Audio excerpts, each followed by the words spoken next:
Lying helpless in a sterile hospital bed, the anesthesia still clouding my mind, I stared blankly as my own husband shoved a divorce decree into my trembling hands. He ordered me to sign it, convinced I was entirely broken, isolated, and without a single ally in the world. They all thought they had me cornered.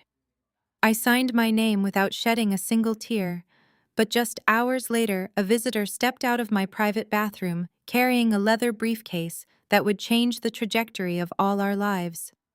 By the time the sun set, the man who thought he had ruined me would be the one begging on his knees. Before I reveal exactly how I orchestrated my revenge, let me know where you are watching from in the comments below. Please hit that like button and subscribe to hear how a woman pushed to the edge finally fights back. My name is Nia.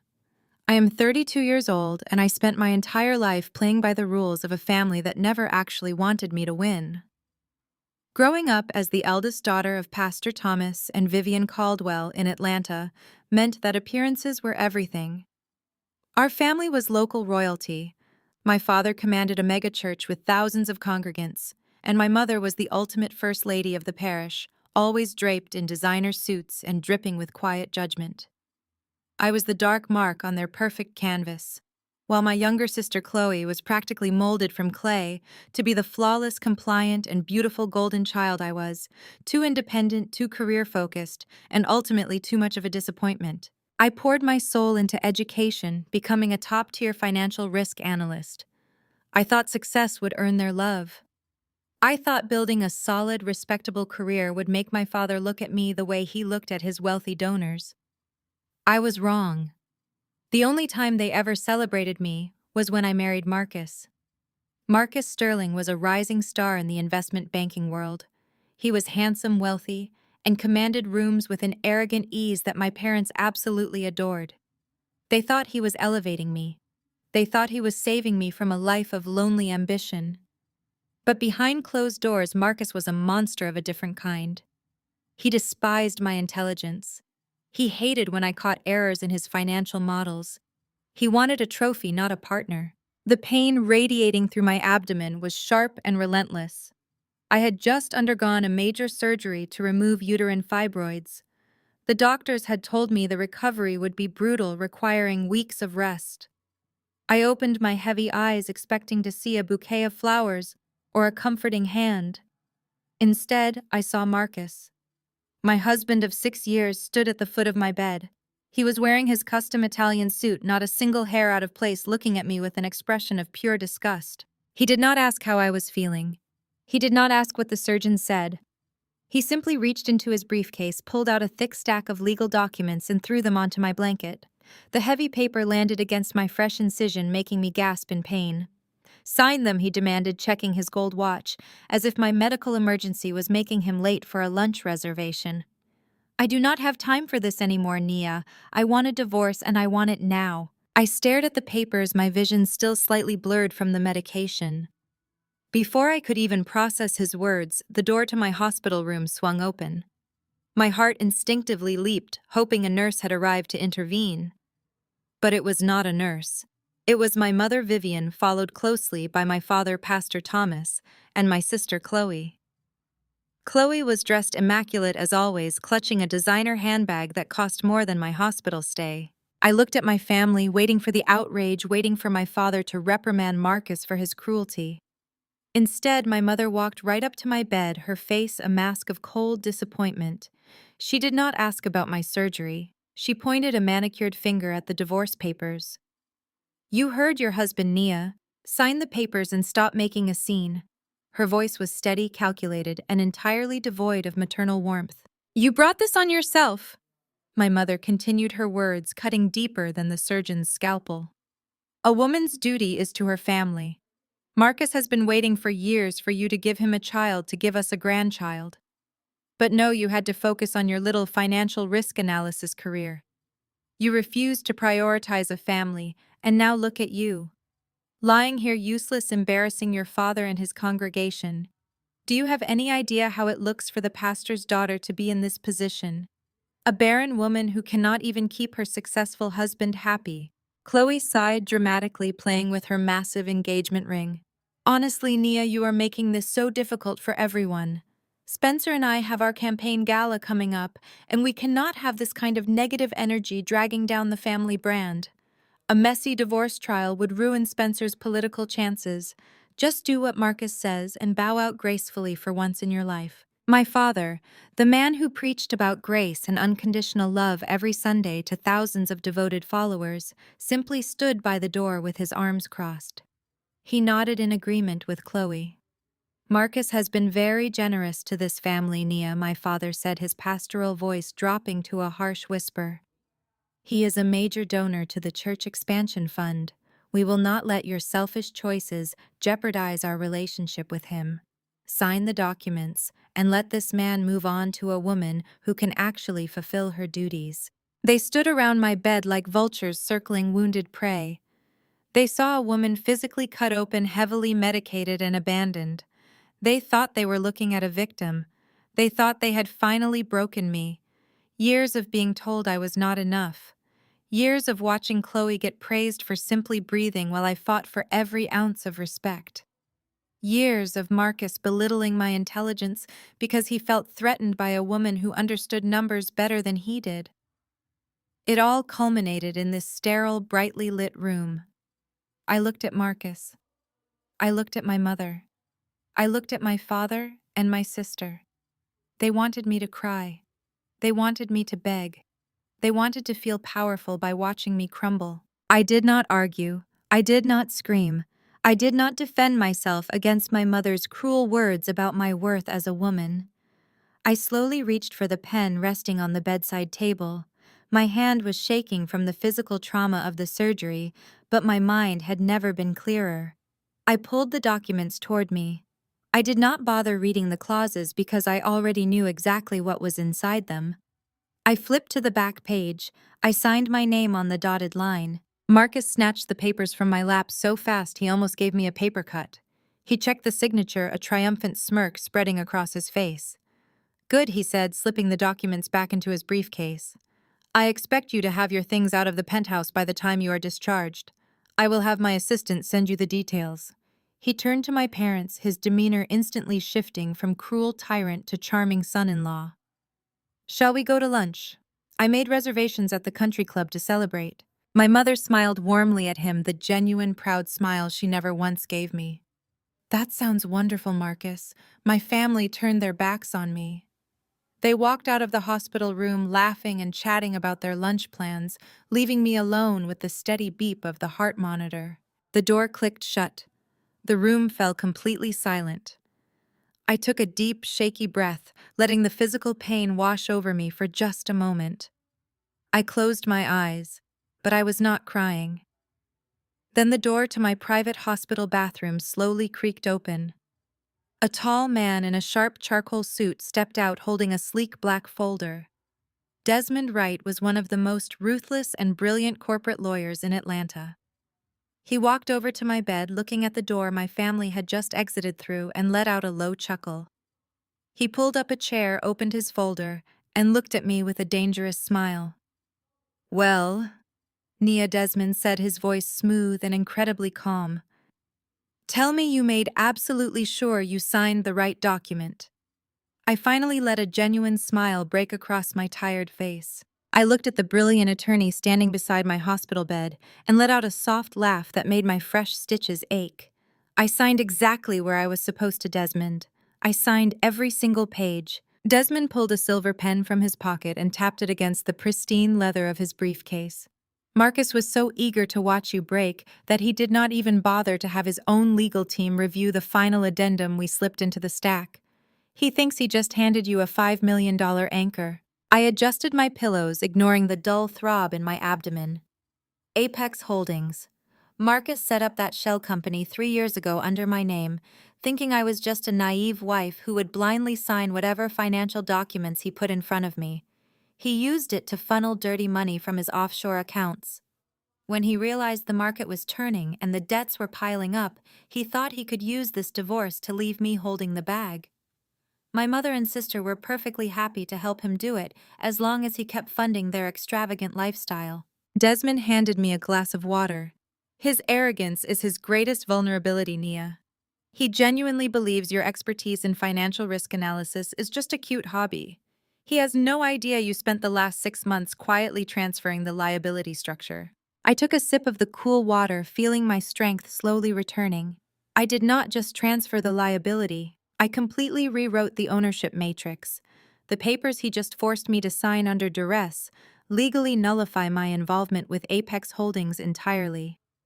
Instead of leaving me with a $5 million debt, Marcus just signed a binding declaration claiming 100% ownership of the company and accepting total responsibility for all its past and present financial activities. Desmond leaned back in his chair, his eyes gleaming with professional admiration, and he did it entirely of his own free will. He brought the papers. He demanded the signature. We have the hospital security footage showing him aggressively forcing the documents onto your bed. It is a masterpiece of self-destruction. But the debt was only the beginning of my trap. Marcus was a greedy man, but he was also a sloppy one. My father always praised Marcus for his brilliant investment strategies, entirely blind to the fact that Marcus was running a high-stakes Ponzi scheme right under his nose. I had spent countless nights sitting alone in our home office, reviewing his hidden ledgers while he claimed to be out entertaining clients. It took me months of careful tracing to uncover the full extent of his crimes. For years, I had endured the suffocating weight of my family's disdain. I had listened to my mother tell me I was ungrateful while she happily drove the luxury cars Marcus bought her to buy her silence. I had watched my sister Chloe flaunt her perceived superiority, constantly treating my marriage like a competitive sport she was determined to win. I had let my husband treat me like an unwanted accessory. They all thought they were the predators and I was the prey. They never realized they were walking blindly into a trap I had meticulously built brick by brick. I set the water glass down and looked Desmond squarely in the eye. Have your contacts at the Treasury Department confirmed the timeline? Desmond nodded, sliding a sealed envelope onto my tray table. The Internal Revenue Service Criminal Investigation Division has been building their case for 8 months.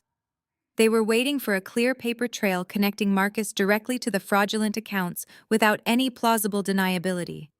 By signing that divorce decree and claiming Apex Holdings as his sole asset, he just handed the federal government the exact smoking gun they needed.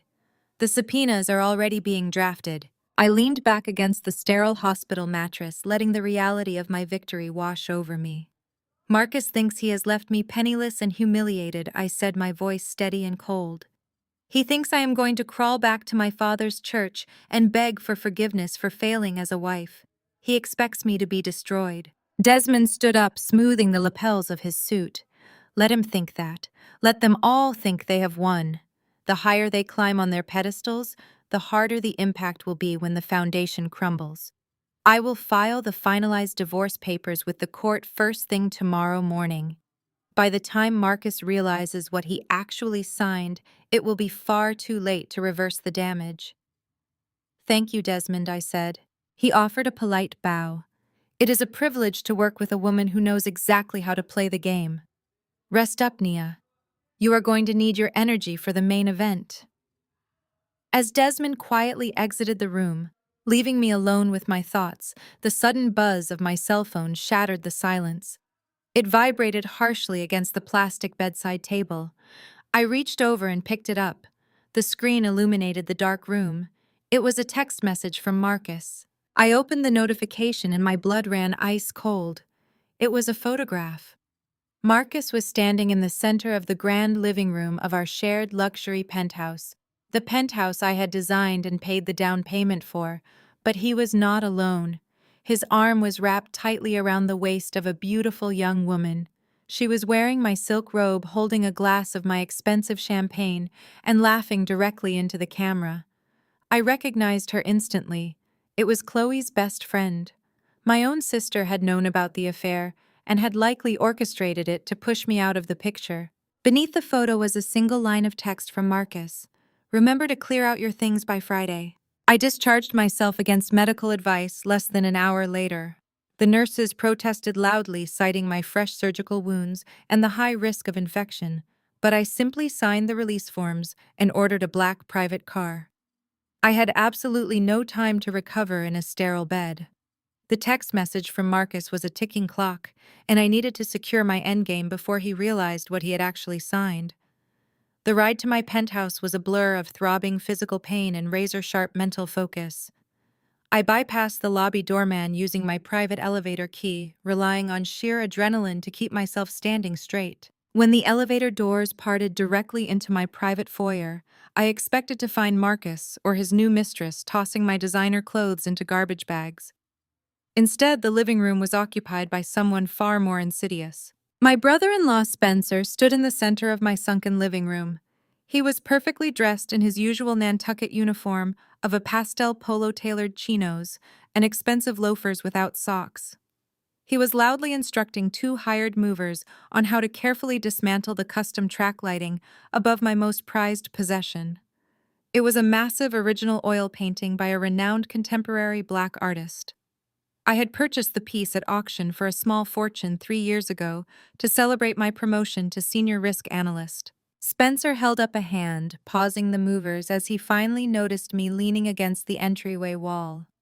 He did not look embarrassed to be caught essentially looting my home. He looked annoyed that I was interrupting his interior design heist. "Nia, you are supposed to be heavily medicated in a hospital bed," Spencer said, his tone dripping with the kind of condescending faux concern he always used to belittle me. "Marcus told me you would be out of commission for at least another week." I stepped further into the room, actively ignoring the sharp, burning pull in my lower abdomen. I asked him what exactly he thought he was doing with my private art collection. Spencer let out a short, patronizing laugh and shoved his hands into his pockets. He gestured casually to the painting. "Marcus said I could take a few things off your hands before the liquidators come in to clear the place. Chloe has always loved this piece, and honestly, Nia, it is a bit too sophisticated for your new situation. You will be moving into a much smaller space soon. Art like this requires a certain pedigree and cultural education to truly appreciate. It does not really fit your demographic anyway." The microaggression was so casual and so effortlessly delivered. It was the exact same veiled racism he had been peddling since the day my sister Chloe first brought him home to dinner. Spencer was the descendant of an old-money New England family. When my parents first met him, they practically rolled out a red carpet over our front lawn. My mother viewed his white skin and his generational surname as the ultimate prize, a golden ticket that would finally elevate the Caldwell family into the upper echelons of Atlanta high society. They were so blinded by his supposed pedigree that they never bothered to question why a man from such vast wealth needed my father to quietly finance his lavish country club wedding to Chloe. They never questioned why his family trust fund was perpetually tied up in complex litigation and unavailable for use. I had questioned it. I ran the background checks. I knew that Spencer's prestigious family had quietly gone bankrupt 5 years ago. He was dead broke, surviving entirely on massive credit card debt, and the generous financial allowances my parents and Marcus secretly fed him to keep up appearances. But to my family, he was royalty, and I was just the angry, bitter sister who refused to bow down to their savior. I walked slowly toward him, stopping just a few feet away from the canvas. I told the two hired movers that they could take their break out in the hallway. They eagerly scurried out, leaving Spencer and me completely alone in the vast, quiet space of the penthouse. "You are trespassing on my property, Spencer," I stated, my voice perfectly level and devoid of any emotion. He scoffed, stepping closer to me, trying to use his height to physically intimidate me. "This is not your house anymore, Nia. Marcus is calling the shots now. He told me everything that happened at the hospital. You are cut out completely. You should just pack a cheap suitcase and leave the city quietly. Maybe move back to the South Side where people like you belong. Do not make this harder than it has to be." Marcus upgraded to someone less difficult, someone who actually knows how to treat a successful man with respect. He smiled a nasty, cruel smirk that revealed the desperate little boy hiding behind the designer clothes. He reached out and tapped the heavy gilded frame of the expensive painting. "This is going to look fantastic in my new campaign office. Consider it a parting gift to the family you so thoroughly disappointed." I did not yell. I did not demand he leave my property. I did not even try to stop him from laying his hands on my painting. The physical pain in my stomach was intense, but the psychological thrill of watching him dig his own grave completely overpowered it. I gestured toward the heavy canvas with an open palm. "Go ahead," I told him. "Take it down." Spencer looked momentarily confused by my easy surrender, but his overwhelming arrogance quickly shoved the confusion aside. He chuckled, shaking his head at what he perceived as my total defeat. "Good girl," he mocked, turning his back on me. "At least you finally learned when to fold a losing hand." He reached out and grabbed the edge of the heavy, ornate frame. He pulled the massive painting away from the wall, expecting a triumphant moment of claiming his prize. As the canvas swung outward, the hidden compartment built directly into the drywall was instantly exposed. Spencer froze. Hidden perfectly behind the center of the painting was a steel wall safe. Spencer's eyes widened with pure, unadulterated greed. He clearly thought he had just stumbled upon Marcus's hidden cash reserves or my expensive jewelry collection.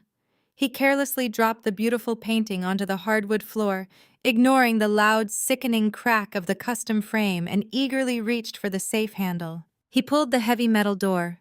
It was already unlocked. The door swung wide open, revealing the interior. Spencer stared into the dark metal box. His arrogant smile vanished entirely, replaced by a look of sheer, panicked confusion. The safe was completely empty. There were no stacks of $100 bills. There were no diamonds. There were no bearer bonds. Every single item had been meticulously cleared out. He turned to me, his face chalky white, his privileged mask slipping to reveal genuine rising terror. "Where is it?" he demanded, his voice cracking with sudden desperation. "Where are the ledgers?" I simply smiled at him. I slid my hand deep into the pocket of my wool coat. My fingers brushed against a small, cold metal object. It was an encrypted flash drive. On that tiny drive were hundreds of digitized transaction records, offshore wire transfers, and shell company mandates. It was the absolute, indisputable proof that Spencer had been actively laundering his non-existent wealth through Marcus's fraudulent accounts to fund his fake high society lifestyle and his upcoming political campaign. They thought they had stripped me of my power. They thought they had left me with absolutely nothing but a surgical scar and a broken marriage. But as I looked at Spencer's terrified face, I knew the undeniable truth. I held the keys to their utter destruction right in the palm of my hand. The heavy mahogany doors of my parents' formal dining room felt cold beneath my palms. I pushed them open without knocking. The clinking of crystal glasses and the low murmur of self-congratulatory laughter stopped instantly. They were all seated around the massive table, still wearing their impeccable Sunday service attire. My father sat at the head, radiating pastoral authority. My mother sat at his right, dripping in pearls paid for by church donations. Down the sides sat Marcus, Chloe, and Spencer. Spencer looked absolutely terrified. His face was the color of chalk. He gripped his linen napkins so tightly his knuckles were white. He knew what I had. He knew what was on the flash drive, burning a hole in my coat pocket. But looking at the smug faces of my parents and my soon-to-be ex-husband, it was blatantly obvious Spencer had kept his mouth shut. He had been too much of a coward to tell them the truth about the empty safe. My mother was the first to break the silence. She carefully placed her silver fork down onto her bone china plate. "What exactly are you doing here, Nia? This is a private family dinner. We are celebrating." I stepped fully into the room. The physical pain from my surgery was a dull, constant ache, but I stood perfectly straight. I refused to show them weakness. I refused to shrink. I refused to be the victim they so desperately needed me to be. "I am family mother," I replied, my voice echoing in the large room. Or did my invitation get lost in the mail, along with your concern for my recovery? My father sighed, rubbing his temples like I was a toddler throwing a tantrum. "Do not start this today, Nia. We just had a beautiful service." The congregation was moved to tears. "Do not bring your dark cloud into this house. You have already caused enough embarrassment for 1 week." Embarrassment. The word echoed in my mind. Embarrassment. My entire existence was an embarrassment to them because I demanded respect instead of begging for it. My mother scoffed, picking up her wineglass. Look at you, showing up here uninvited wearing that failure face of yours. You look exhausted, Nia. You look completely drained. You could not even keep a man like Marcus happy, and now you want to bring your misery to our Sunday table. We do not want your negativity here. We are focusing on the future, the bright, successful future of this family. Chloe leaned forward, her massive diamond catching the light from the chandelier overhead. She linked her arm through Spencer's. Spencer remained entirely rigid, refusing to make eye contact with me. Mom is right, Nia, Chloe chimed in with her sickeningly sweet voice.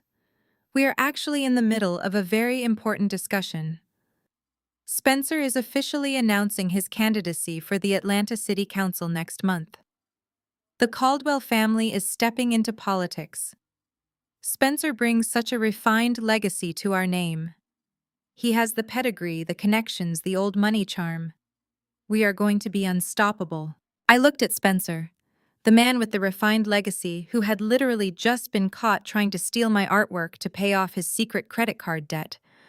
The man whose old money trust fund was a complete illusion. I let a slow, deliberate smile touch my lips. Spencer swallowed hard, sweat beading on his forehead. And the best part, Chloe continued completely oblivious to her husband's rising panic, is that Marcus is going to be our diamond sponsor. Marcus has agreed to completely fund the initial launch of the campaign. He is making a massive donation through Apex Holdings to ensure Spencer gets the best media coverage possible. That is what real men do, Nia. They support the family. They build the legacy. Marcus puffed out his chest, adjusting the cuffs of his tailored suit. He looked at me with a mixture of pity and supreme arrogance. He genuinely believed he was the king of the world. He genuinely believed he had crushed me under his heel and was now gracefully showering his wealth upon my grateful family. It is the least I could do for Pastor Thomas. And Vivian, Marcus said, his voice dripping with false humility. This family has always treated me like a true son, and I protect my own, even when certain people try to tear it all down. He turned his gaze directly to me. I could see the cruel satisfaction dancing in his eyes. He thought he had outsmarted me. He thought the divorce papers he forced me to sign had legally bound me to his $5 million debt. He thought I was standing in my parents' dining room because I was desperate and broken. Actually, Nia, since you are here, Marcus said, reaching into the inner pocket of his suit jacket. Let us handle some final business. I was going to have my assistant mail this to you, but doing it in person feels more appropriate. He pulled out a sleek leather checkbook and a gold fountain pen. He quickly scribbled a number, tore the check from the binding, and tossed it across the polished mahogany table. It fluttered through the air and landed right in front of me. I looked down. It was a check made out to me for exactly $10,000. I know the divorce leaves you in a tough spot, Marcus said, leaning back in his chair and crossing his arms. Consider that a parting gift, a little charity to help you get back on your feet. $10,000 should be enough for you to put a deposit down on a small, cheap apartment somewhere on the south side, somewhere that fits your new budget. You need to accept reality, Nia. You are out of the game. Take the money, pack whatever cheap clothes you have left, and disappear quietly. Do not drag this out. My mother nodded in agreement, sipping her red wine. You should thank him, Nia. He is being far more generous than you deserve after the way you failed him. Take the money and go. Let us enjoy our celebration in peace. I stood there staring at the small piece of paper resting on the immaculate white tablecloth. $10,000. A pity payment. A final slap in the face meant to solidify my position at the bottom of the hierarchy. They wanted me to snatch it up with trembling hands and scurry away into the shadows. They wanted me to be small. I reached down and picked up the check. Marcus smirked. Chloe rolled her eyes. My parents looked thoroughly relieved that I was apparently accepting my defeat. Only Spencer remained frozen, staring at me with wide, terrified eyes. He knew I was not surrendering. I held the check up, examining the neat handwriting and the bold signature of the man who thought he owned the world. Then I reached into my coat pocket. I bypassed the encrypted flash drive containing the evidence of their financial crimes and pulled out the heavy gold-plated lighter I had taken from Marcus's study earlier that morning. The metallic click of the lighter opening echoed sharply in the quiet dining room. Marcus frowned. His smirk faltered. "What are you doing?" I flicked the wheel. A bright orange flame erupted into the air. I did not say a single word. I simply held the edge of the $10,000 check directly over the flame. The thick paper caught fire instantly. My mother gasped, dropping her wine glass. It shattered against the hardwood floor, splashing dark red liquid everywhere. "Nia, have you lost your mind?" Vivian shrieked. I held the burning check as the flames rapidly consumed the paper, turning Marcus's arrogant charity into fragile black ash. The heat licked at my fingertips, but I did not blink. I did not flinch. I kept my eyes locked entirely on Marcus. His face twisted from confusion into absolute fury as he watched his money burn. When the flame reached my fingers, I casually dropped the burning remains directly onto the center of my mother's pristine, untouched bone china dinner plate. The ashes scattered across the table, leaving a dark, ugly stain on the perfect white linen. "I do not need your charity, Marcus," I said, my voice dropping to a low, deadly calm. "And I certainly do not need your dirty money." Marcus slammed his hands on the table and stood up, kicking his chair back. "You ungrateful witch! I just offered you a lifeline and you burn it. You have nothing. You are walking away from this marriage with absolutely nothing but the debt I buried you in. You are finished." I looked at his red, furious face, and then I looked at Spencer. Spencer was physically shaking now, gripping the table edge so hard his fingers were turning blue. "Am I finished, Marcus?" I asked, tilting my head slightly. "Why don't you ask your future city councilman about that? Why don't you ask Spencer what he found behind the painting in my penthouse today?" Every head at the table instantly snapped toward Spencer. Chloe looked at her husband with deep confusion. "Spencer, what is she talking about?" Spencer opened his mouth, but no sound came out. He looked at Marcus like a man standing on the gallows waiting for the trapdoor to open. "Tell them, Spencer." I commanded the authority in my voice, leaving no room for argument. "Tell the diamond sponsor exactly what happened to the offshore ledgers." The silence in the room was absolute. The only sound was the faint crackle of the last glowing ember dying on the dinner plate. Marcus looked at Spencer, his arrogant facade suddenly cracking. "Spencer, what did you do?" I smiled, stepping back toward the heavy mahogany doors. The game had not even started, and they were already destroying each other.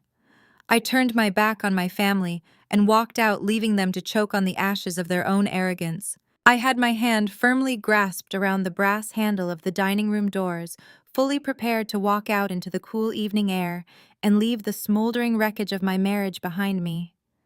The sudden violent sound of a fist slamming against solid wood stopped me dead in my tracks. My father, Pastor Thomas Caldwell, was not a man who was used to being defied. He stepped out from behind his massive hand-carved chair, his face a deep shade of crimson. The veins in his neck bulged against his stiff white clerical collar. "You will not simply walk away from me, Nia." My father roared, his voice echoing through the vaulted ceiling, with the same practiced thunder he used to condemn sinners from his pulpit every Sunday morning. "You come into my home, disrupt our sacred family meal, and destroy a generous gift from a man you have already deeply wronged. You stand there wearing that pathetic face of failure, casting judgment on your betters. You are a disgrace to this family and to this house of God. Get out. Get out of my sight, and do not ever show your face here again until you are ready to fall on your knees and repent." I turned back to face him. I did not flinch at his volume or his towering presence. I walked slowly, methodically back to the dining table. I reached down and picked up the last charred corner of the $10,000 check that had fluttered onto the polished mahogany surface. I held his furious gaze and deliberately let the black ash crumble through my fingers, watching it fall directly onto his pristine white dinner plate. "Repent," I asked, my voice dangerously quiet. "That is a very interesting word choice, Father. Tell me, does repentance apply to everyone in your flock, or just the daughters who refuse to be bought and sold? Because if we are talking about sins that require heavy repentance, I have a financial question that has been bothering me for weeks." I kept my eyes locked on his, watching his righteous fury begin to waver into confusion. I was reviewing the public tax filings for your church last month, I said, making sure my words carried clearly to every corner of the room. The orphanage renovation project in the West End is a beautiful initiative, a truly noble cause to ask your congregation to fund. But as a risk analyst, I tend to notice patterns. I noticed a rather glaring discrepancy in the ledger. $200,000 was transferred out of the charitable building fund in late December. It was routed through a holding company and then it simply vanished. It never went to the construction contractors. It never bought a single brick or a single warm bed for those orphans. The color instantly drained from my father's face. His booming voice completely abandoned him, leaving him standing there with his mouth slightly open.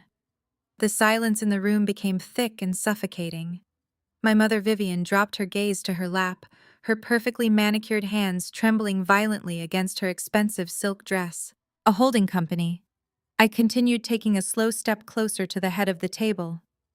A holding company that coincidentally shares a registered business address with Spencer's newly minted political action committee. Spencer let out a strangled gasp. He gripped the edge of the table, swaying slightly as if all the blood had rushed from his head.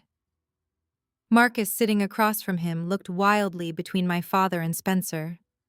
Even the seasoned corporate fraudster was genuinely shocked to discover that the holy man who preached to him was running a sloppy embezzlement scheme right under the eyes of the federal government. "You stole from your own congregation, Father," I stated, letting the brutal truth hang in the air.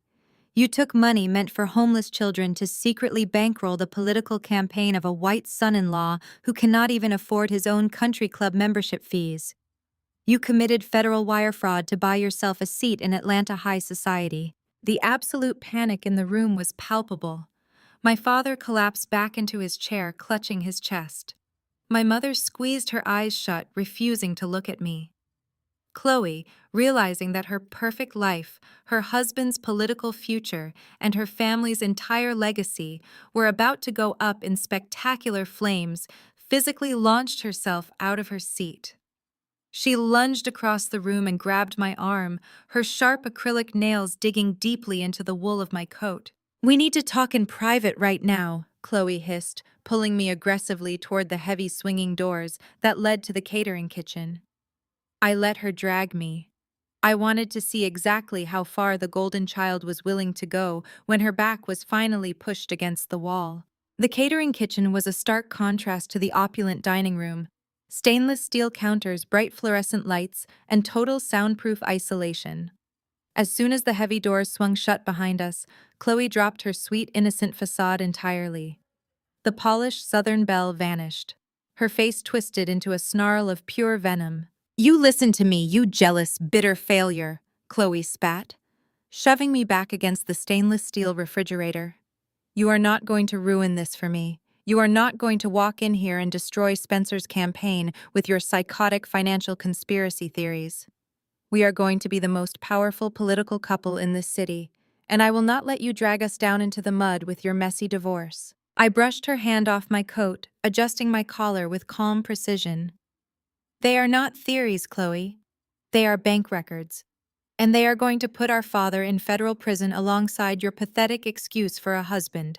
Chloe laughed, a high-pitched, desperate sound that bordered on hysterical.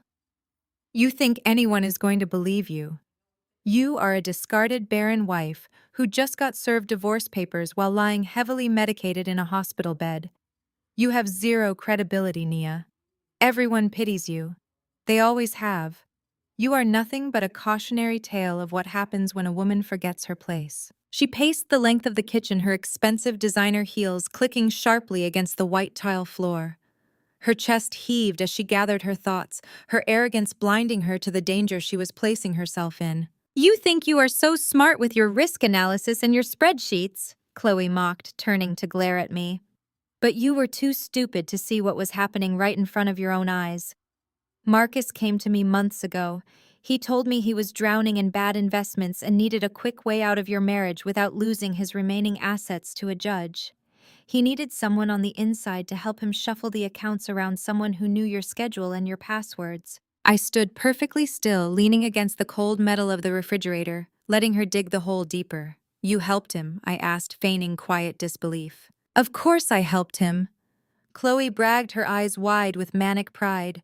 She was so desperate to prove her superiority that she could not stop herself from confessing. I gave him the keys to your home office. I gave him access to your secure laptop while you were out working late. I even introduced him to the offshore shell company lawyers my sorority sisters used to hide their trust funds. She stepped right up to my face, her breath hot against my cheek, her eyes burning with cruel satisfaction. In exchange, he agreed to become the diamond sponsor for Spencer's city council run. Marcus gave us the initial capital we needed to get the campaign off the ground, and all I had to do was help him frame you for a $5 million debt. It was the perfect trade, Nia. Marcus gets his freedom and his hidden money. Spencer gets his political career. My parents get the prestigious son-in-law they always wanted. Everyone wins. Except you. She crossed her arms, looking me up and down with utter disgust. You are going to keep your mouth shut about the church funds, Nia. You are going to sign whatever Marcus puts in front of you, and you are going to disappear. Because if you breathe a single word of this to anyone, I will personally make sure you never work in the financial sector again. I will destroy whatever tiny pathetic life you have left. I looked at my younger sister. I looked at the beautiful, flawless golden child who had just proudly confessed to corporate fraud, conspiracy theft, and extortion. I did not feel angry anymore. I did not feel the sting of betrayal or the ache of a broken family. I just felt a profound, chilling sense of absolute victory. I raised my left wrist, slowly bringing it up between us. I tapped the glass face of my Apple Watch. The small red recording icon immediately stopped blinking. I smiled, watching the realization slowly wash over Chloe's face, as the blood drained entirely from her cheeks, leaving her looking like a terrified ghost under the bright fluorescent lights. The heavy catering kitchen doors swung shut behind me, cutting off the sound of my sister's frantic hyperventilating. I walked briskly through the fellowship hall, ignoring the lingering stares of the church staff, who were busy cleaning up after the Sunday service. The dull ache in my abdomen was a persistent reminder of my recent surgery, but the sheer adrenaline coursing through my veins pushed the pain into the background. I pushed through the heavy glass exit doors and stepped out into the humid Atlanta evening air. The VIP parking lot was nearly empty. My sleek silver sedan sat under the glow of a single halogen street lamp. I retrieved my keys from my pocket, ready to drive away from this toxic family once and for all. Before I could even press the unlock button, a figure stepped out from the shadows of a massive oak tree, perfectly positioning himself between me and my car door. Spencer stood there blocking my path. He had completely shed his usual charming Nantucket gentleman persona. His pastel polo shirt was rumpled, and his face was twisted into a sneer of pure, ugly rage. He took a step forward, invading my personal space, attempting to use his height and broad shoulders to physically intimidate me. "You think you are so clever," Nia, Spencer growled, his voice dropping to a menacing whisper. "You think because you wear expensive suits and play around with corporate spreadsheets that you actually have power in this city. You have absolutely no idea who you are dealing with." I stopped precisely 2 feet away from him. I did not shrink back. I looked directly into his eyes, noting the frantic pulse beating at his temple. "Move out of my way, Spencer." He let out a sharp, condescending laugh, leaning closer until I could smell the expensive scotch on his breath. "I am not moving anywhere until you understand exactly how things work in the real world. You walk into that dining room and threaten my political campaign with your ridiculous accusations about church funds. You threaten Marcus. You threaten Chloe. You actually believe you can bring us down. Let me educate you on how Atlanta operates for people with my last name." Spencer pointed a finger aggressively toward my face. "My family built the financial sector in this state. My grandfather sat on the board of every major bank you so desperately want to work for. You are just a diversity hire who got lucky. You are a token who forgot her place. If you breathe a single word of these fabricated embezzlement lies to anyone, I will personally ensure your career is over before the sun comes up tomorrow." I kept my expression entirely neutral, letting him dig his own grave with every arrogant word. "I will make 3 phone calls. Spencer continued, his face flushing with arrogant delusion. 3 calls to men who look like me, who come from families like mine, and who control the very institutions you rely on. They will blacklist you across the entire eastern seaboard. You will not be able to get a job managing a local credit union, let alone a top-tier risk analysis firm. You will be toxic, a liability. You will lose everything you have ever worked for, simply because I willed it to happen. That is what real power looks like, Nia. You do not have it, and you never will. So you are going to go home, sign those divorce papers quietly, and keep your mouth shut about my campaign funding. He crossed his arms, resting heavily against the driver's side door of my car, looking incredibly pleased with his racist little monologue. He expected me to cower. He expected the weight of his old money white privilege to crush my spirit, just as it had crushed my parents' common sense. I let out a slow, steady breath. The silence between us stretched for several long seconds. I looked at his expensive loafers, his tailored trousers, and the gold signet ring he wore to desperately project wealth. "Are you quite finished?" I asked, my voice perfectly calm and devoid of any fear. Spencer frowned, his smug expression faltering slightly at my total lack of submission. I took a deliberate step forward, forcing him to press his back flat against my car window. "Your grandfather may have built those banks, Spencer, but he is dead. And your family name is nothing more than a hollow shell hiding decades of financial ruin. You talk about power and legacy, but you are standing in a church parking lot threatening a woman recovering from major surgery because you are absolutely terrified of being exposed as a fraud." His jaw tightened. "You do not know what you are talking about." "I know exactly what I am talking about," I replied smoothly. "I am a senior financial risk analyst.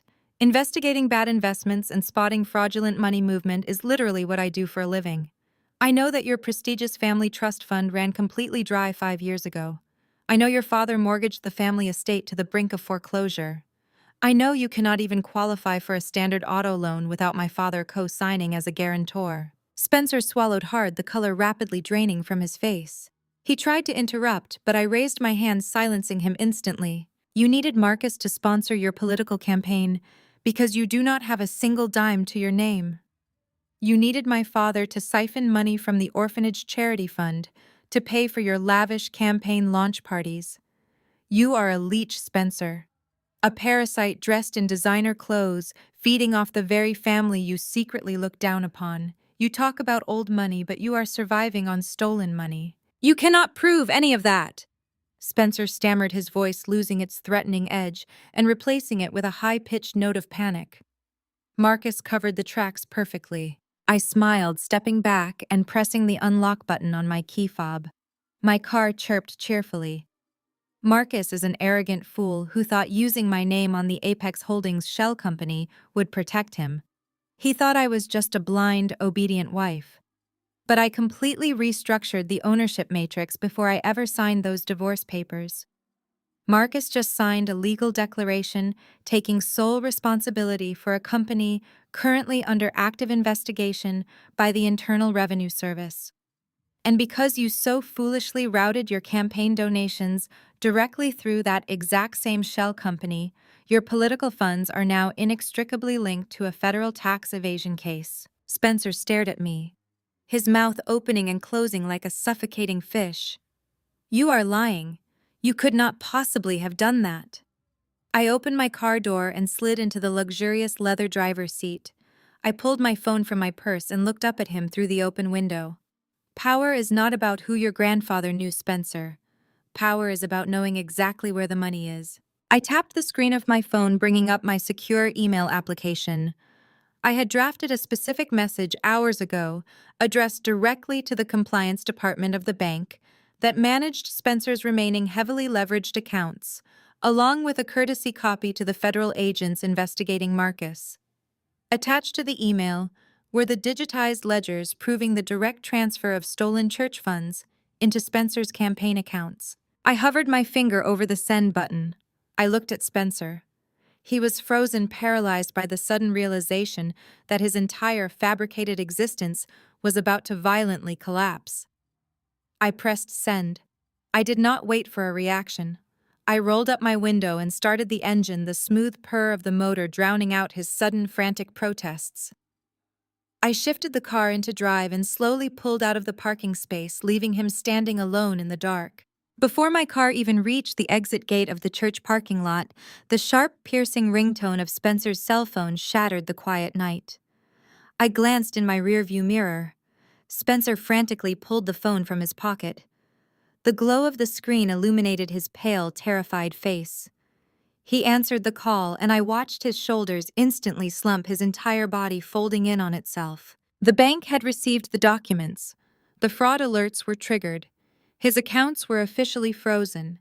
His campaign was dead. His freedom was running on borrowed time. I turned my car onto the main road, leaving the ruins of their arrogance far behind me, ready to handle Marcus next. A month passed in a blur of meticulous preparation and absolute silence on my end. I let them believe they had won. I let my sudden absence from their lives act as a white flag of surrender.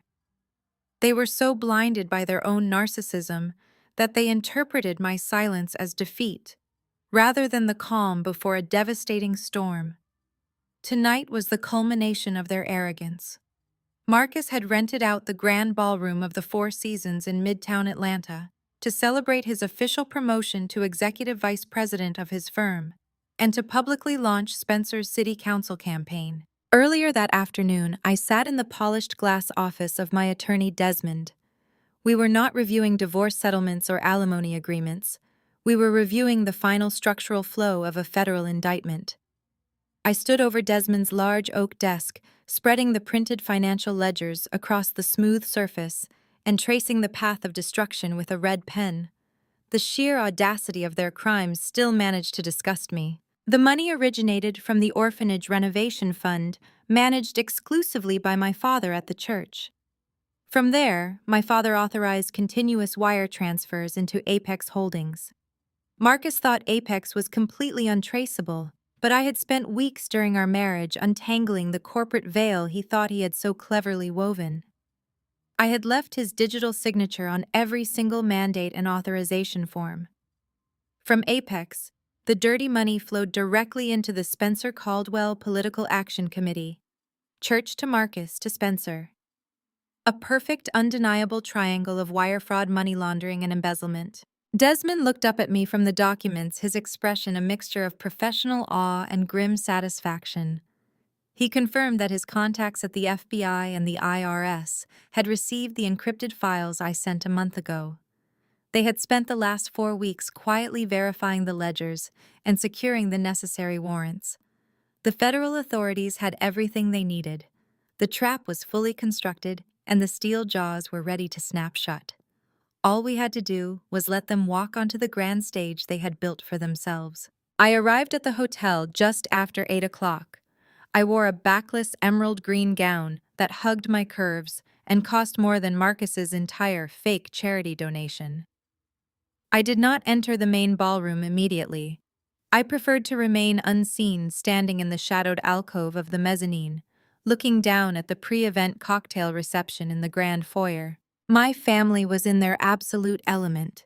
My father held court near a towering swan ice sculpture projecting his usual pastoral majesty, holding a glass of sparkling water and shaking hands with the city's elite. He looked like a man who believed he was untouchable. My mother was working the room, parading Chloe around like a prized show pony. Chloe was draped in a custom silk dress, wearing a heavy diamond necklace that I knew for an absolute fact Marcus had purchased using the stolen church funds. They were laughing and tossing their hair, completely intoxicated by the illusion of their own high society status. And then there was Spencer. He looked hollowed out. There were dark circles under his eyes, and his signature Nantucket smile looked brittle and forced. He was playing his part, but the terror was evident in the rigid line of his shoulders. His family trust had remained frozen solid after my parking lot email a month ago. He was entirely dependent on Marcus now, a desperate puppet dancing on strings made of dirty money. He gripped a glass of bourbon, staring blankly into the crowd, probably wondering when the other shoe was going to drop. I scanned the room for Marcus and found a severe disruption in their perfect evening. Near the heavy velvet curtains of the ballroom entrance, Marcus was engaged in a heated, whispered argument with the hotel event director. The manager looked apologetic, but incredibly firm, holding a leather folio against his chest.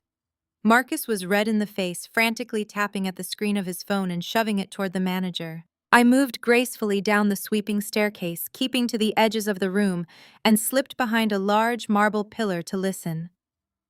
"I am telling you to run it again," Marcus hissed, jabbing his finger at the credit card terminal resting on the manager's podium.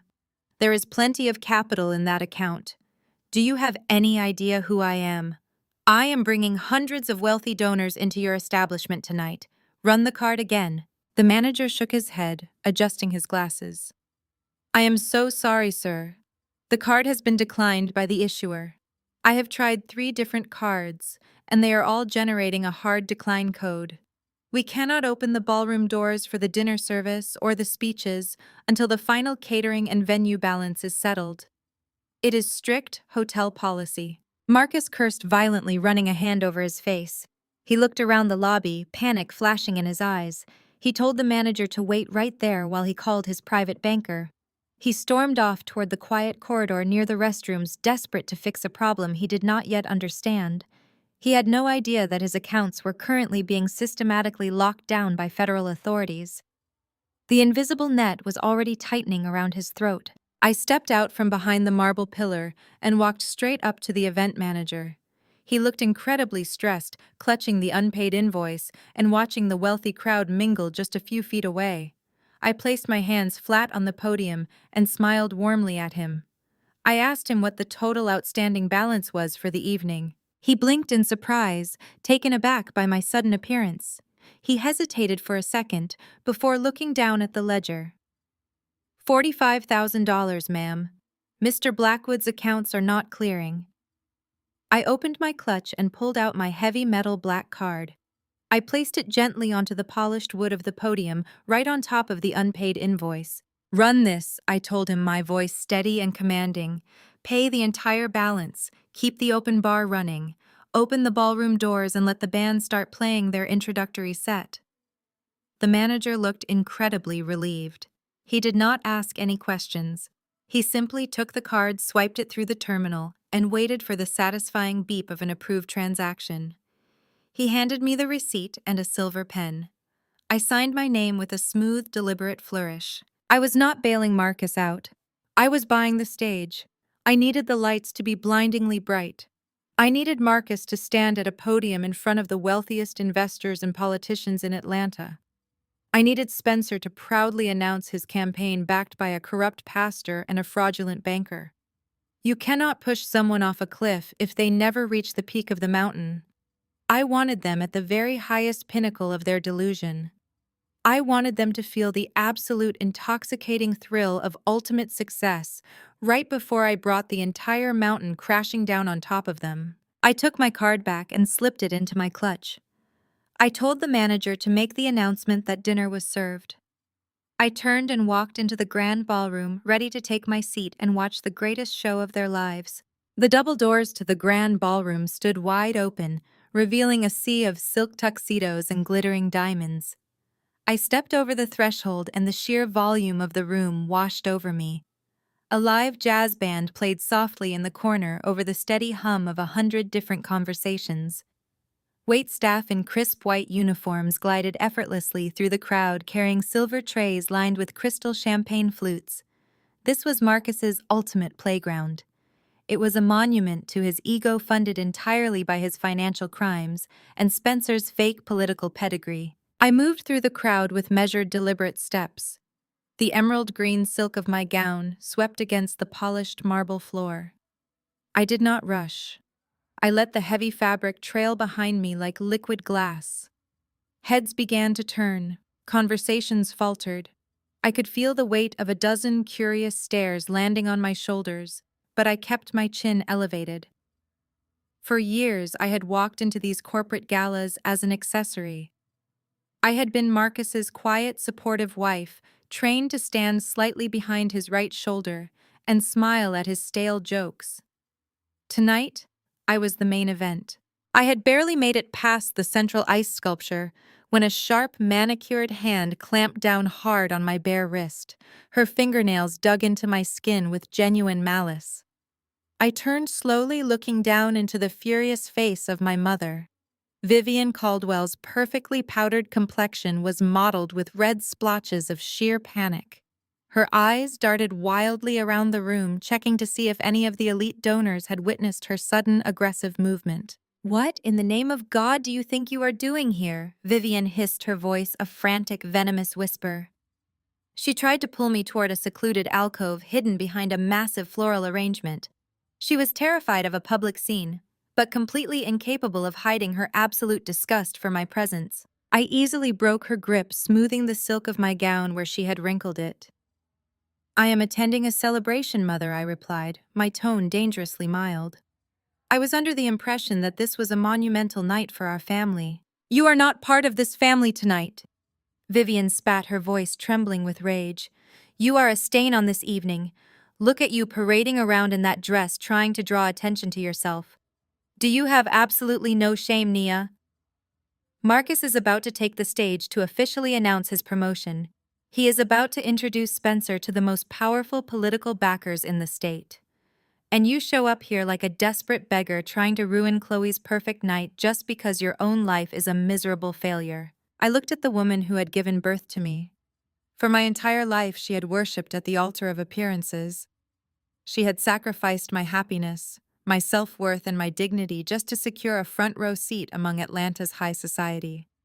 She did not care that Marcus had destroyed me financially. She only cared that Marcus was currently paying for the champagne she was drinking. "I am not here to beg Vivian," I stated coldly, dropping the title of mother entirely. "I am here to watch the investment mature." Vivian's eyes narrowed. She had no idea what I meant, and she did not care. "You are leaving right now. I will not allow you to embarrass your father in front of the mayor. I will not allow you to jeopardize Marcus's goodwill toward this family. You had your chance to accept his generous $10,000 gift, and you burned it. Now you have nothing. You are nothing. Turn around and walk out those doors before I have you physically removed." I held my ground. I did not move a single inch. I smiled down at her, letting the silence stretch until her panic began to boil over into raw desperation. As we stood locked in that bitter standoff, the crowd parted slightly, and Marcus appeared. He had a crystal tumbler of scotch in his hand, and that familiar, arrogant smirk plastered across his face.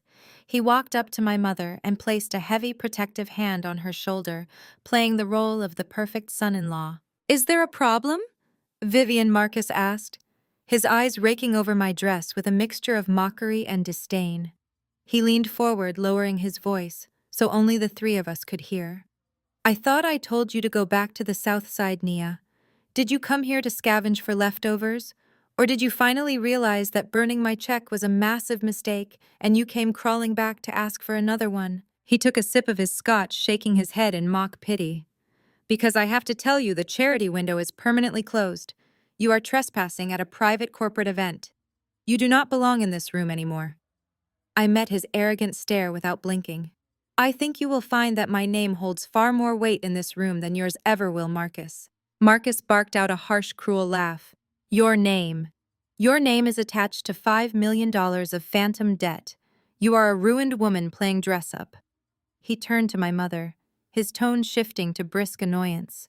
"Vivian, I do not want her anywhere near the stage when Spencer makes his speech. The optics are terrible. Get rid of her." My mother nodded eagerly, completely subservient to the man holding the purse strings. She raised her hand and snapped her fingers sharply, signaling toward the heavy brass doors of the ballroom. Within seconds, 4 large men in immaculate black suits began moving swiftly through the crowd toward us. The hotel security team. They navigated the wealthy guests with practiced precision, their faces stony and entirely professional. Vivian crossed her arms, looking at me with triumphant vindication. "You brought this on yourself, Nia. You refused to know your place. Now you are going to be thrown out of the Four Seasons like a common criminal. I hope the humiliation finally breaks that stubborn pride of yours." The 4 security guards formed a tight perimeter around us, blocking us from the view of the main party. The lead guard, a tall, broad-shouldered man with a silver earpiece and a name tag that read, Vance stepped directly in front of me. Marcus stepped back, crossing his arms and grinning. Escort her off the property, Vance Marcus ordered, his voice dripping with authority. She is not on the guest list. She is an uninvited nuisance and she is harassing my mother-in-law. If she resists, call the police and have her arrested for trespassing. Vance did not look at Marcus. He did not look at my mother. He kept his eyes fixed entirely on me. The tension in the small circle was suffocating. My mother waited with bated breath, eager to see me grabbed by the arms and dragged out in front of the city's elite. Instead, the towering head of security took a deliberate step back. He placed his hands clasped politely in front of him and bowed his head in a gesture of profound, absolute respect. "Good evening, Chairman Sterling Vance," said his deep voice, carrying clearly over the soft jazz music playing in the background. "We were not expecting you to arrive in person tonight. The executive suite has been prepared for you. Is there a problem with these guests?" The silence that followed was so absolute, it felt like all the oxygen had been instantly sucked out of the room. Marcus froze. His smug smile vanished entirely, replaced by a look of sheer, unadulterated shock. His eyes darted from Vance to me, and back again, his brain completely failing to process the words he had just heard. My mother let out a strangled gasp. She stumbled back a step, her heel catching on the marble floor. She stared at me, her jaw slack, her eyes wide with total confusion.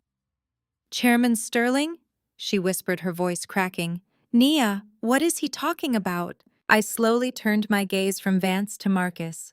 The arrogant executive vice president looked like he was about to vomit. The color had completely drained from his face, leaving him looking pale and sickly under the crystal chandeliers. "Sterling Holdings," I said, my voice smooth and lethal. "It is the private equity firm that bought out the primary mortgage on this hotel 3 weeks ago. I created it shortly after I discovered the offshore accounts you were using to siphon the church funds. I liquidated the actual clean assets you stupidly left unprotected, and I diversified. I own this property, Marcus. I own the ground you are standing on. I own the ballroom you rented. And 10 minutes ago, I paid the $45,000 catering bill that your declined credit cards could not cover, just so I could keep you in this room a little longer." Marcus stared at me, his chest heaving. His mouth opened, but no sound came out. I looked at Vance, who was still standing at perfect attention, waiting for my command. "There is no problem here, Vance," I said, keeping my eyes locked on my terrified ex-husband. Mr. Blackwood was just leaving to prepare for his big speech. I would hate for him to miss his final moment in the spotlight. I smiled, stepping past my mother, who was still frozen in shock. "Enjoy the champagne, Marcus," I whispered as I walked by. "It is on me." I left them standing in the grand foyer, completely paralyzed by the sudden violent shift in their reality. The heavy brass doors of the main ballroom were propped open by 2 hotel staff members who offered me polite, deferential nods as I swept past them. The sheer scale of the room was breathtaking. Crystal chandeliers the size of small cars cast a warm golden light over 60 circular tables draped in white silk. The centerpieces were towering arrangements of white orchids and silver branches. The elite of Atlanta sat in their tailored tuxedos and designer gowns, completely unaware that they were dining inside a rapidly collapsing house of cards. At the far end of the room, a massive elevated stage was bathed in the harsh glare of spotlights. A sleek acrylic podium stood at the center, flanked by 2 massive digital screens displaying the logos of Marcus's firm and Spencer's political campaign. The master of ceremonies, a local television anchor, was just wrapping up his introductory remarks, his voice booming through the state-of-the-art sound system. I walked straight down the center aisle. I did not rush. I let the rhythmic click of my heels against the polished marble floor set the tempo for my execution. Heads began to turn as I passed the first row of tables. The whispering started almost immediately. I was a known figure in these circles, but only as a shadow. I was the quiet wife, the invisible background character who never spoke out of turn. Seeing me now striding down the central walkway in a stunning emerald gown, with the absolute unshakable confidence of a conquering general, sent a ripple of confusion through the wealthy crowd. I reached the front of the room just as Marcus emerged from a side door near the stage. He had practically sprinted through the service corridors to beat me there. His face was slick with a fresh sheen of sweat, and his perfectly styled hair was slightly disheveled. He lunged toward the bottom of the stage stairs, desperate to physically block my path. "Nia, you stop right there!" "Marcus?" hissed his voice, a frantic, breathless whisper meant to evade the microphones. "You are not doing this. I will drag you out of here myself." He reached out, grabbing for my bare arm. He never even made contact. Vance, the head of hotel security, materialized from the shadows of the stage curtain with terrifying speed. He stepped smoothly between us, catching Marcus's wrist in a grip that must have felt like a steel vise. 3 more men in black suits instantly flanked Vance, forming an impenetrable human wall at the base of the stairs. "I am going to have to ask you to step back," Sir Vance said, his voice low, calm, and carrying the absolute authority of a man who held all the power. "The chairman requires access to the stage. Do not make me remove you from the premises." Marcus stared at Vance, his mouth opening and closing in silent outrage. He looked down at the massive hand clamped around his wrist, and then up at the 3 security guards staring him down. The reality of his absolute powerlessness finally registered in his eyes. For his entire life, Marcus had used his wealth and his title to bully and intimidate those he deemed beneath him. Now he was standing in his own rented ballroom, completely emasculated by the men he usually paid to protect him. I did not give Marcus another glance. I gathered the silk fabric of my gown and ascended the stairs to the stage. The master of ceremonies looked confused, but as I stepped up to the podium and offered him a polite smile, he intuitively stepped aside, assuming this was a planned part of the program. I grasped the edges of the acrylic podium and looked out over the sea of faces. The view from the top was intoxicating. For decades, I had been forced to look up. I had been forced to shrink myself to make my family comfortable. I had swallowed my pride, buried my intelligence, and muted my voice to protect their fragile egos. I had watched my parents shower Chloe with affection and praise, while treating me like a burdensome obligation. I had watched Marcus accept accolades and promotions built on the foundation of my quiet, unseen labor. Now they were all forced to look up at me. In the front row center table, I saw my mother and father. They had rushed into the ballroom after me and were now sitting frozen in their chairs.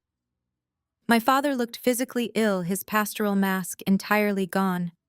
My mother was clutching her napkin so tightly her knuckles were stark white.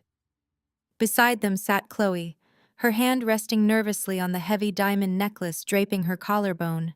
Spencer was seated next to her, looking like a man marching toward the gallows. I leaned forward, adjusting the slender microphone.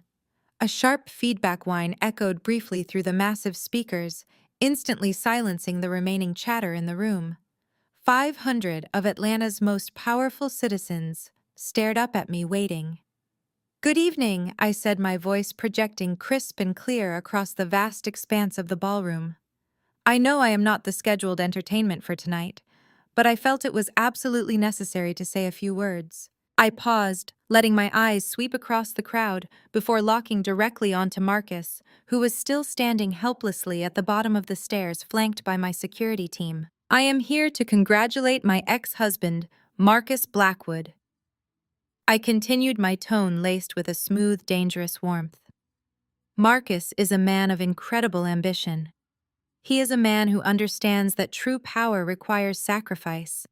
He understands that to build an empire, you have to be willing to take from those who trust you the most. You have to be willing to exploit faith, exploit family, and exploit the very institutions designed to protect the vulnerable." A murmur of confusion rippled through the back of the room. The wealthy donors shifted uncomfortably in their seats, unsure if this was a bizarre metaphor or a bitter airing of marital grievances. But the people in the front row knew exactly what I was doing. My father slumped lower in his chair, closing his eyes. Chloe looked around frantically, as if searching for an emergency exit. "Marcus is being celebrated tonight for his financial genius," I said, my voice rising slightly to command the room. "And he truly is a genius. It takes a very specific type of creativity to look at a charitable renovation fund meant for an orphanage and see a personal slush fund. It takes incredible audacity to siphon millions of dollars from a church congregation to fund a political campaign and buy custom jewelry. The confusion in the room instantly evaporated, replaced by a sharp collective gasp.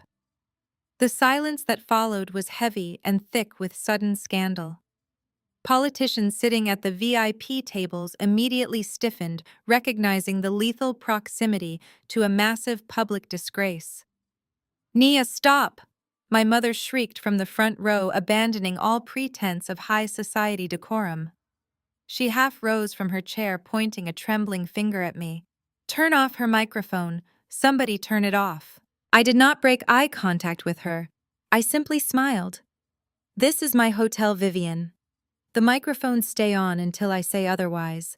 I turned my attention back to the silent, horrified crowd.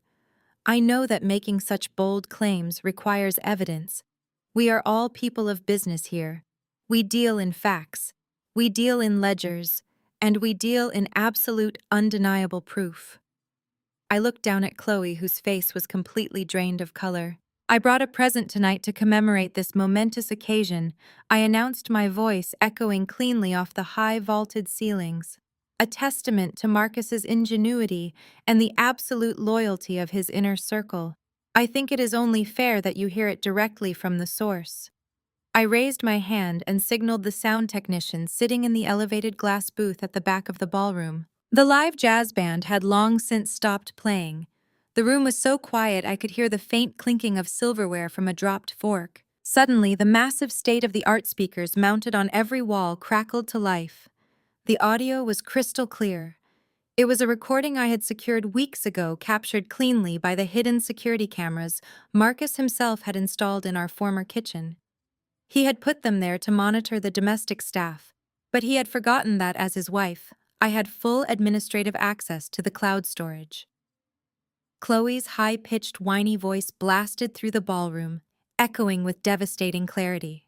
"Of course Marcus is handling it," the recorded voice of my sister complained, ringing out over the heads of the stunned crowd. "The old man does not even look at the church ledgers anymore. He just signs whatever Marcus puts in front of him. Marcus routes all the orphanage renovation money through that Apex shell company and buys whatever we need for the campaign. It is completely untraceable, Nia." There was a brief pause on the recording, followed by Chloe's arrogant laughter. "Do you like the necklace?" The recorded voice continued, dripping with smug satisfaction. "Marcus bought it for me yesterday. He said this diamond basically paid for a new roof on the east wing of the orphanage. It is hilarious, really. The congregation is basically funding my jewelry collection and Spencer's political ads." The audio cut off, leaving a ringing, deafening silence in its wake. I looked down at the front row. Chloe had covered her face with her hands, sobbing hysterically. Spencer was staring at the floor, a ruined man. My parents looked like they had been turned to stone. And Marcus, standing at the bottom of the stage, looked up at me with an expression of pure, unfiltered terror. He finally realized that he was not just losing his job or his reputation, he was losing his freedom. The immediate silence in the ballroom shattered into 100 overlapping exclamations of shock. Wealthy investors dropped their crystal champagne glasses to the floor. Prominent politicians immediately began whispering furiously to their aides, instructing them to scrub any association with the Caldwell campaign from their public records. The pristine illusion of high society elegance evaporated instantly, replaced by the raw, panicked energy of a sinking ship. Marcus snapped out of his paralyzed state. The survival instinct of a cornered animal took over, overriding his shock. He spun around wildly, facing the crowd of Atlanta elite. "Do not listen to her," Marcus bellowed, his voice cracking with hysteria. His face was flushed a violent shade of crimson, and sweat beaded heavily on his forehead. "She is insane. She is a bitter, vindictive ex-wife trying to ruin me because I left her. That audio is entirely fabricated. You all know my character. You know my family." He pointed a trembling finger at the stage, his eyes wild and unfocused. "She is trying to extort me. This is a complete setup. He lunged toward the stage stairs again, entirely forgetting the wall of security in front of him. Vance moved with terrifying efficiency. He did not simply block Marcus this time.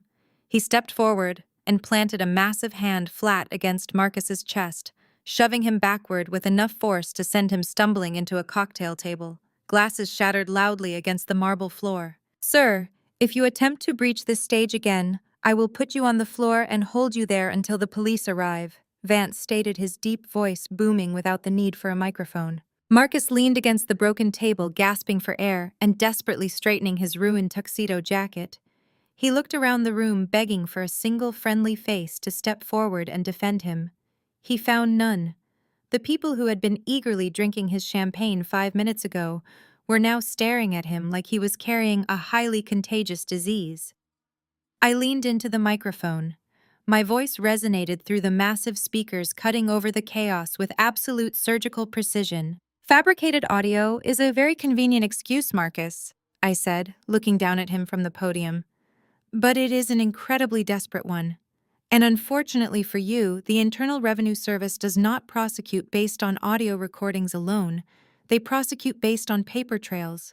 They prosecute based on legally binding documents bearing your exact handwritten signature." I turned my head slightly toward the glass booth at the back of the room and gave a sharp nod to the technician. The massive digital screens flanking the stage flickered. The vibrant logos of Marcus's firm and Spencer's political campaign vanished entirely. In their place, a stark, high-resolution scan of a legal document illuminated the ballroom. The black and white text was 50 feet tall and impossible to ignore. I heard my mother let out a small, wounded whimper from the front row. She recognized the thick legal formatting immediately. "This," I announced, gesturing gracefully to the towering screens behind me, "is our finalized divorce settlement." The crowd leaned forward, practically vibrating with morbid fascination. They were witnessing a public execution, and nobody could bring themselves to look away. Marcus stared up at the screens, his mouth opening and closing like a suffocating fish. He recognized the document instantly. He was the one who had drafted it. "You all need to understand the context of this specific document." I continued walking slowly across the stage so every person in the room could see my absolute calm. Marcus presented these papers to me while I was lying in a hospital bed. I had just undergone major surgery. I was heavily medicated, physically broken, and emotionally exhausted. He brought a notary to my hospital room because he was terrified I might recover enough to actually read the fine print. He thought I was weak. He thought I was a naive, obedient wife who would simply sign wherever he placed an ink pen just to make the emotional pain go away. I looked down at the front row. Chloe was staring at her lap, completely broken. My father was clutching his chest as if struggling to pull air into his lungs. But I did read the fine print, Marcus. I said, my voice dropping to a dangerous, chilling timbre. "I read every single line while you were busy planning this lavish party with stolen charity money." I clicked a small remote in my hand. The image on the massive screens zoomed in, highlighting a specific paragraph in bright yellow, Section 4, Paragraph B. Marcus was obsessed with protecting his wealth, I explained to the captivated audience. He knew that during a contentious divorce, a spouse is entitled to full financial discovery. He was absolutely terrified that a standard audit of our shared assets would reveal his extensive embezzlement network. So he instructed his attorneys to insert this specific clause. I read the highlighted text aloud, letting every harsh legal term echo through the silent room. "The party of the first part, Marcus Blackwood, hereby claims sole, absolute, and exclusive ownership of the corporate entity known as Apex Holdings. The party of the second part relinquishes all marital claims, liabilities, and interests in said entity."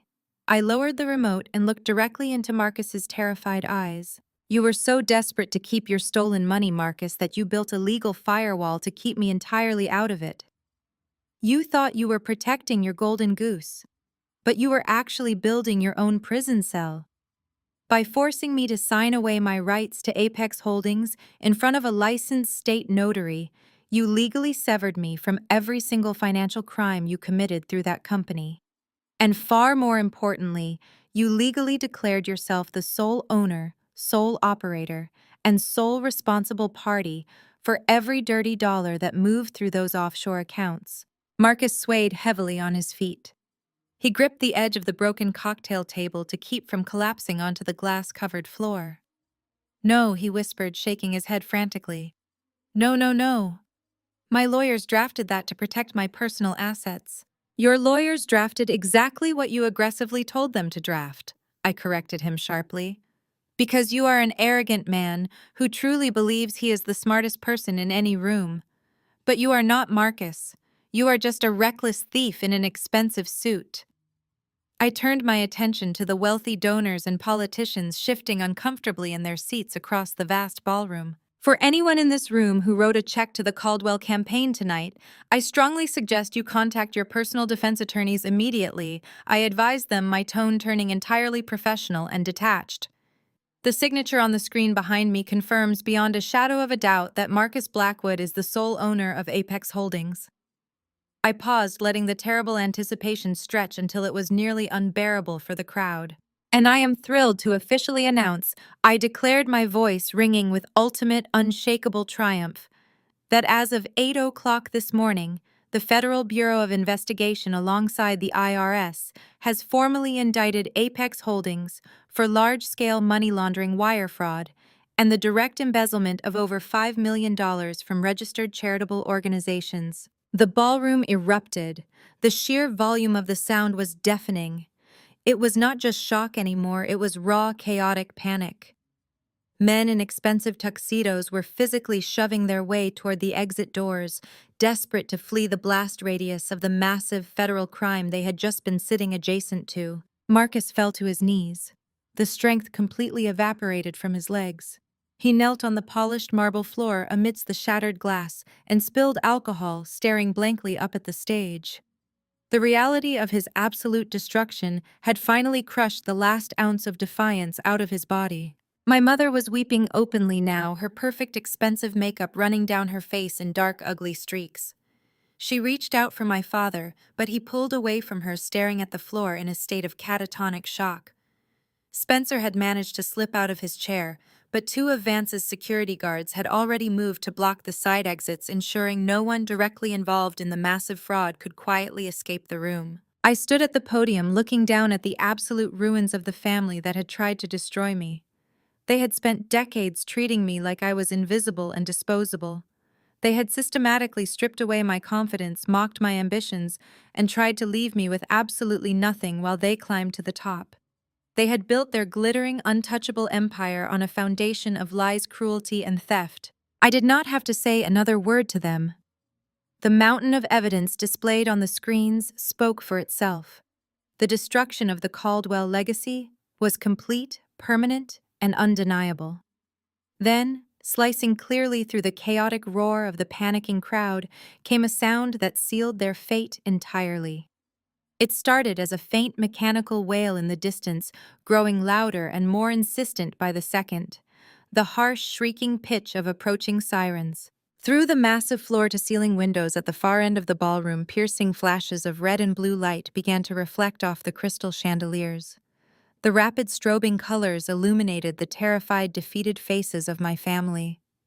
The authorities had not just indicted the shell company, they had come to collect the sole owner. The frantic strobing of the police lights against the ballroom windows shattered whatever spell had held the room captive. The heavy silence was instantly replaced by a chaotic surge of movement. Waiters abandoned their silver trays. The elite guests scrambled away from the front of the room, treating my family like a blast radius. Chloe let out a piercing, hysterical sob. She reached out with trembling hands, grabbing the sleeve of Spencer's tailored jacket. "Spencer," she cried, her voice raw and desperate. "Spencer, please do something. Call someone. Call your grandfather's lawyers. Tell them this is a mistake." Spencer looked down at the woman he had married. The charming, composed facade of the Nantucket gentleman vanished entirely. He did not look at her with love or even pity. He looked at her with pure, unadulterated revulsion.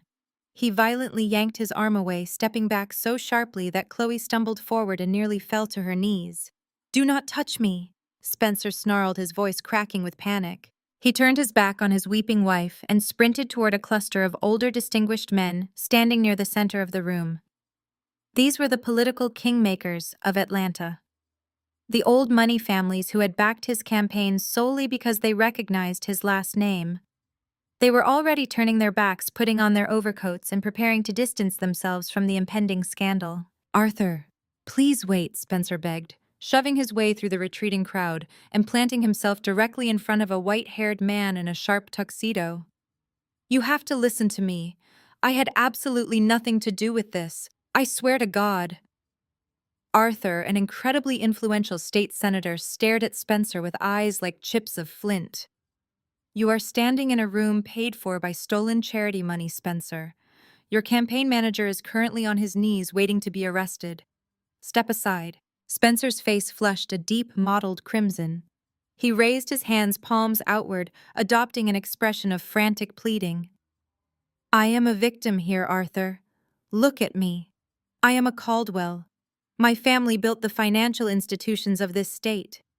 Do you honestly believe I would involve myself in a pathetic ghetto embezzlement scheme orchestrated by a corrupt street preacher?" A collective gasp echoed from the tables nearby. My mother, who had been clutching my father's arms, suddenly let go, her jaw dropping in sheer horror at the words coming out of her son-in-law's mouth. "I was deceived," Spencer continued, his voice growing louder, desperate to be heard by all the wealthy donors in the vicinity. He turned and pointed an accusing finger at Marcus, who was still kneeling amid the broken glass, and then aimed it directly at my parents. "These people are parasites. They are uneducated social climbing frauds who targeted me. They used my family's legacy to buy themselves a shred of legitimacy. I thought Marcus was a legitimate broker. I thought they were decent people, but they are just trash playing dress-up with stolen money. They tricked me. You have to believe me. Do not let these criminals drag the Caldwell name through the mud." Chloe let out a wounded, animalistic shriek. She pressed her hands to her ears, shaking her head frantically. "You said you loved me," she wailed, her diamond necklace catching the harsh light of the stage. "You said I was your equal." Spencer did not even look at her. "You were a bank account, Chloe," he spat viciously. "And a hollow one at that." He turned back to the senator, his eyes wide and pleading. "I will cooperate fully with the authorities. I will testify against all of them. Just please do not pull your endorsements. Do not let these bottom feeders destroy my political career." I stood at the podium looking down at the spectacular implosion of Spencer Caldwell. He had fully unmasked himself. In his desperate bid for survival, he had discarded his polished charm and revealed the racist, elitist core of his character. He was willing to sacrifice his wife, his in-laws, and his closest friend to save his own skin. I leaned forward and tapped the microphone. The sharp, amplified thud echoed through the ballroom, instantly cutting off Spencer's frantic groveling. "A truly compelling performance, Spencer," I said, my voice perfectly calm and devoid of any sympathy. "You play the role of the innocent, deceived aristocrat beautifully. It is almost enough to make someone forget that your family trust has been bankrupt for 5 years." Spencer froze, his back stiffening. He slowly turned around to face the stage, the panic in his eyes amplifying into absolute terror. "Nia, shut your mouth," he threatened, taking a step toward the stage before Vance's security guards shifted forward, forcing him to halt. I smiled, resting my hands on the acrylic edges of the podium. "You just stood in front of the most powerful men in Atlanta and claimed you were a victim. You claimed you were tricked by my family into accepting dirty money. You claimed your hands are clean." I raised my hand and signaled the technician in the glass booth at the back of the room. The massive screens flanking the stage flashed. The divorce decree vanished. In its place, a massive, highly detailed financial spreadsheet illuminated the ballroom. It was a master ledger. "Let us talk about clean hands," I announced, projecting my voice so every single donor and politician could hear me perfectly. "The document you see behind me is the finalized forensic audit of the Spencer Caldwell Political Action Committee." The color completely drained from Spencer's face. He looked like a man who had just stepped on a landmine and heard the click. "As you can all plainly see, I continued utilizing a laser pointer to circle a massive column of numbers on the left screen. Over the past 8 months, your campaign received precisely $4.2 million in operational funding. That money paid for this gala tonight. It paid for your television advertisements. It paid for your tailored suits and your luxury leased vehicles. I moved the laser pointer to the right screen, tracking the origin of the funds. And as this ledger proves beyond any shadow of a doubt, 100% of that $4.2 million came from a single source: Apex Holdings, the exact shell company currently under federal indictment for laundering money stolen from a church orphanage. Spencer gripped his hair, pulling at the perfectly styled strands. It was a blind trust, he screamed, his voice cracking. I did not manage the incoming wire transfers. Marcus handled the accounting. I had no idea where the capital was originating from. I have plausible deniability. I let out a slow, soft laugh that echoed coldly through the speakers. Plausible deniability only works if you do not leave a digital footprint, Spencer. I clicked the remote again. The spreadsheet minimized. 2 new documents appeared on the screens. They were high-resolution scans of internal bank authorization forms. I am a senior financial risk analyst, I reminded him, my tone hardening into sharp steel. Finding the footprint is what I do for a living. These are the wire transfer authorization mandates for the primary campaign account. You did not just blindly accept the money, Spencer. You personally established the receiving accounts. I traced the bottom of the documents with the laser pointer. And right there on the bottom line of every single transfer mandate from Apex Holdings is your verified digital signature. You personally authorized the receipt of $4.2 million of stolen charity money. The silence in the ballroom was absolute. The wealthy donors who had been listening to Spencer's desperate pleas just moments ago now stared at the screens in unadulterated horror. They were not just looking at a ruined politician. They were looking at a massive, toxic liability. Senator Arthur Hayes, the man Spencer had been begging for salvation, stepped forward. His face was rigid with fury. "You arrogant fool," the senator hissed, his voice carrying clearly in the quiet room. "You solicited campaign donations from every man in this room.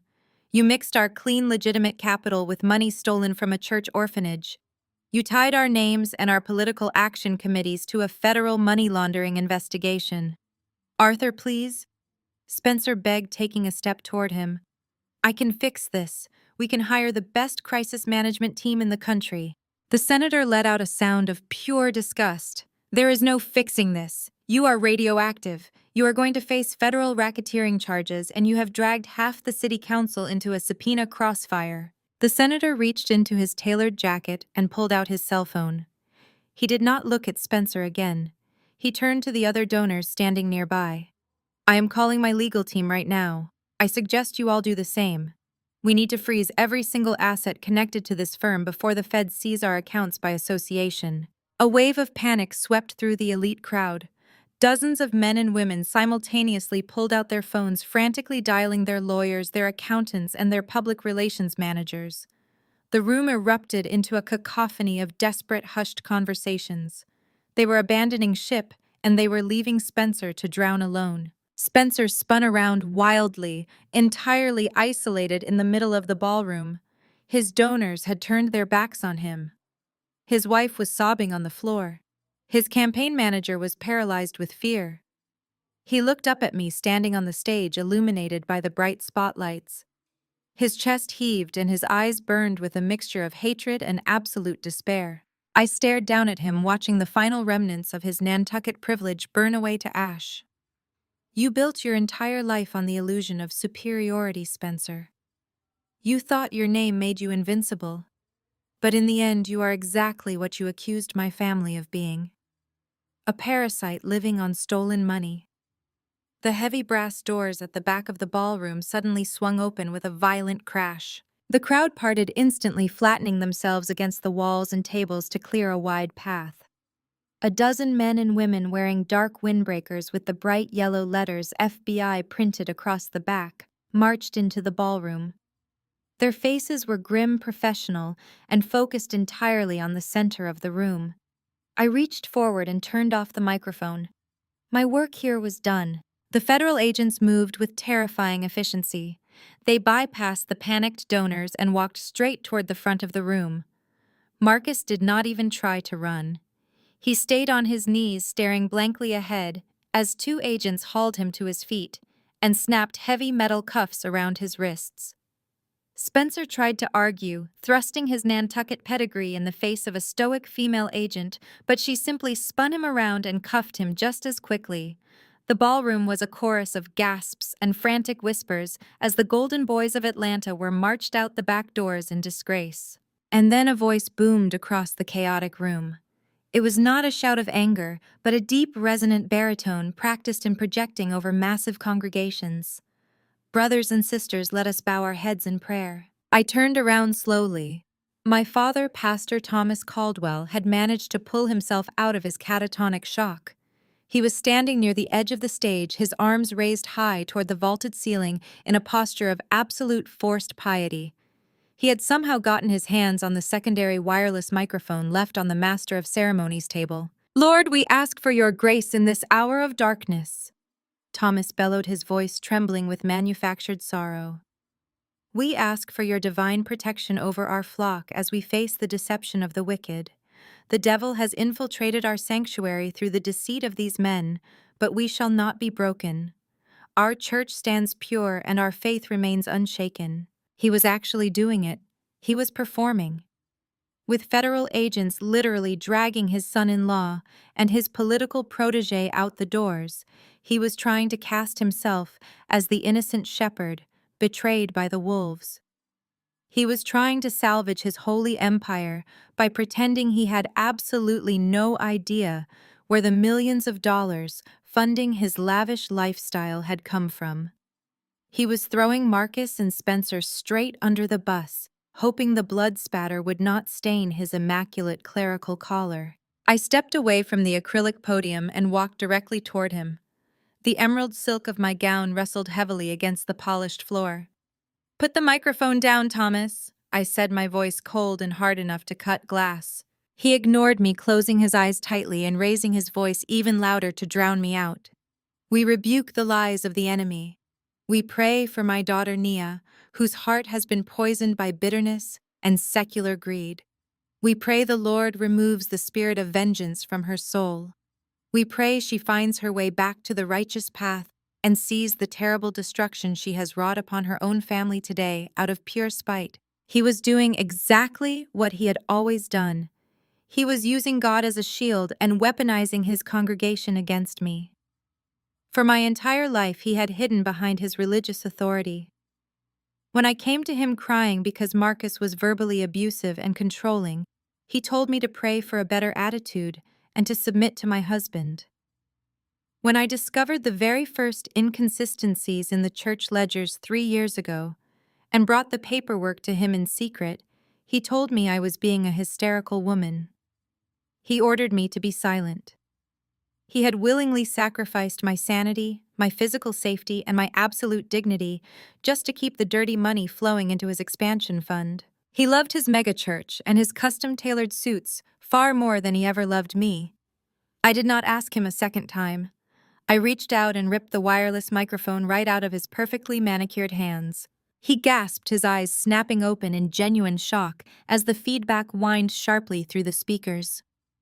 "How dare you?" he hissed at me, his pastoral mask slipping for a fraction of a second to reveal the vicious, desperate man underneath. "Give that back to me, you insolent child. I am trying to save what is left of our good name." "You do not have a good name anymore," I told him, speaking loudly enough for the front rows to hear every single word, even without the microphone. "You sold it. You sold it to Marcus for a new cathedral wing and a private jet lease." I did not know my father pleaded, pitching his voice to carry to the remaining wealthy donors who were watching us with rapt, horrified attention. "I am a man of the cloth. I trusted my financial advisors. I trusted your husband, Nia. I am a victim of his elaborate fraud, just like everyone else here.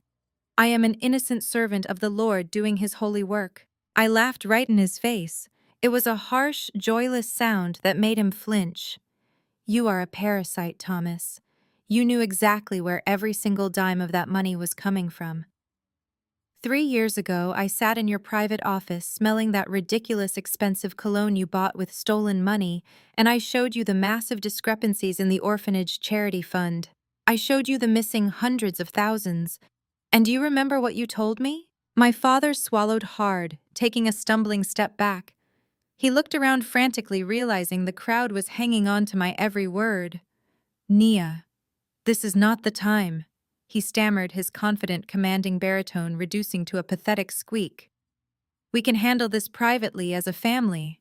You told me to know my place, I said, taking a deliberate step forward, backing him closer toward the edge of the stage. You told me a good Christian wife supports her husband and does not poke her nose into men's business. You looked me dead in the eye and chose a thief over your own flesh and blood because the thief was paying for your luxury cars and your private golf club memberships. You threw me to the wolves to protect your holy facade. Lies, he shouted, pointing a trembling, sweating finger at me. You are a jealous liar. You are trying to destroy the house of God because you are a miserable, ungrateful failure. I am not destroying anything, I replied, my voice dropping to a lethal, absolute calm. I am just turning on the lights. As if responding to a theatrical cue, a small group of older men stepped out from the shadows near the side exit doors. There were 5 of them, all wearing conservative dark suits, their faces grim and unyielding. The crowd parted for them, instantly recognizing them. They were the Board of Elders, the supreme governing body of our megachurch. The men who held the actual legal power over the ministry. My father froze. The blood completely drained from his face, leaving his skin a sickly grayish white under the harsh stage lights. He stared at the men who had been his most loyal and vocal supporters for decades. Brother Williams. My father gasped, his voice cracking pathetically as he addressed the lead elder. Brother Williams, you must tell them. Tell them I am innocent. Tell them our glorious church is clean. Brother Williams, a tall, imposing man with a stern, weathered face, did not look at my father with his usual respect or deference. He looked at him with profound, sickening disgust. He held a thick manila folder in his hands, gripping it so tightly his knuckles were white. We have nothing to say to you, Thomas, the elder said, his voice carrying the heavy weight of absolute moral authority. We received an anonymous package at the church administrative office early this morning. It contained the complete unredacted financial records of the Apex Holdings shell accounts. My father swayed heavily, his knees visibly buckling. He reached out blindly to grab the heavy velvet stage curtain for physical support. It contained your personal emails. Thomas the elder continued, taking a slow, deliberate step closer to the stage. It contained your digital authorizations moving funds from the orphanage renovation account directly into the Caldwell Political Action Committee. It showed the precise kickbacks you personally received for looking the other way. My mother let out a long, strangled wail from the front row, hiding her face in her hands and collapsing against the table. She knew it was over. The holy, untouchable empire was dead. That is fabricated, my father begged, fresh tears welling in his eyes. It is the work of the devil. It is a spiritual test of our faith. We must pray. It is a federal crime, the elder corrected him sharply, cutting through the pathetic religious rhetoric. We have already contacted our external legal counsel and turned the entire documentary package over to the authorities. We have a court order for a complete forensic financial audit of the church dating back 10 years. Effective immediately, you are stripped of all pastoral duties. You are permanently suspended from the board, and you are legally banned from stepping foot on any church property. My father let out a sound that was half sob and half scream. His legs finally gave out completely. He dropped to his knees on the stage, burying his face in his trembling hands. The great Pastor Thomas Caldwell, the moral compass of Atlanta. The man who had traded his own daughter's soul for a bigger tax bracket was now just a pathetic, broken criminal crying on a rented stage. The elder looked up at me, standing tall and unbothered above my ruined father. He offered me a slow, respectful nod, a silent acknowledgement of the terrible truth I had finally brought to the light. I did not nod back. I simply turned and stepped around the weeping man on the floor. The moral facade had been completely ripped away, exposing the vile rot underneath. The mighty Caldwell family was nothing more than a cautionary tale, and I was finally free of them all. I stepped down from the stage, leaving the ruined pastor trembling at the feet of his former disciples. At the base of the stairs, the federal agents had finally reached their primary target. The lead agent, a tall woman with a severe expression, grabbed Marcus by the shoulder and spun him around. "Marcus Blackwood, you are under arrest for conspiracy, wire fraud, and money laundering," the agent stated, her voice cutting cleanly through the ambient chaos of the ballroom. Marcus did not fight. He simply stood there, his shoulders slumped and his eyes hollow as the heavy steel handcuffs were locked around his wrists with a sharp metallic click. The sound was incredibly satisfying. It was the definitive sound of an empire collapsing. As the agents began to read him his rights reading, the Miranda warning that would strip away the last of his arrogant privilege, a sudden high-pitched scream tore through the room. My mother burst through the perimeter of hotel security guards. Her emerald green designer gown was snagged and torn. Her immaculate updo had unraveled, leaving strands of hair plastered to her tear-streaked face. The elegant, untouchable matriarch of Atlanta society was completely gone. In her place was a terrified, desperate woman watching her bank accounts and her social standing evaporate into thin air. She did not run to my father, who was still weeping on the stage. She did not run to Chloe, who was hyperventilating near the VIP tables. She ran straight to me. She threw herself onto the cold marble floor, landing heavily on her knees right at my feet. She reached out with trembling hands, desperately grabbing the silk fabric of my dress. "Nia, please," she wailed, her voice ragged and breathless. "You cannot do this. You have to stop them. Please tell them it is a misunderstanding. Tell them Marcus was just confused. You can fix this. You have the power to fix this." I looked down at the woman who had given birth to me. I did not move away. I let her kneel in the spilled champagne and the shattered glass. I let her feel the absolute humiliation of begging in front of the very people she had spent her entire life trying to impress. "Mom, get up," I said, my voice flat and devoid of any emotion. "You are embarrassing yourself." "I do not care about being embarrassed," Vivian sobbed loudly, digging her manicured nails into my dress. "I care about our family. Nia, we are your blood. We are your own flesh and blood. You cannot send your family to federal prison. We gave you life. You owe us. Please just withdraw the evidence. Tell the FBI you fabricated the documents out of anger. They will believe you. You have to save us." I stared at her, listening to the sheer, selfish audacity of her words.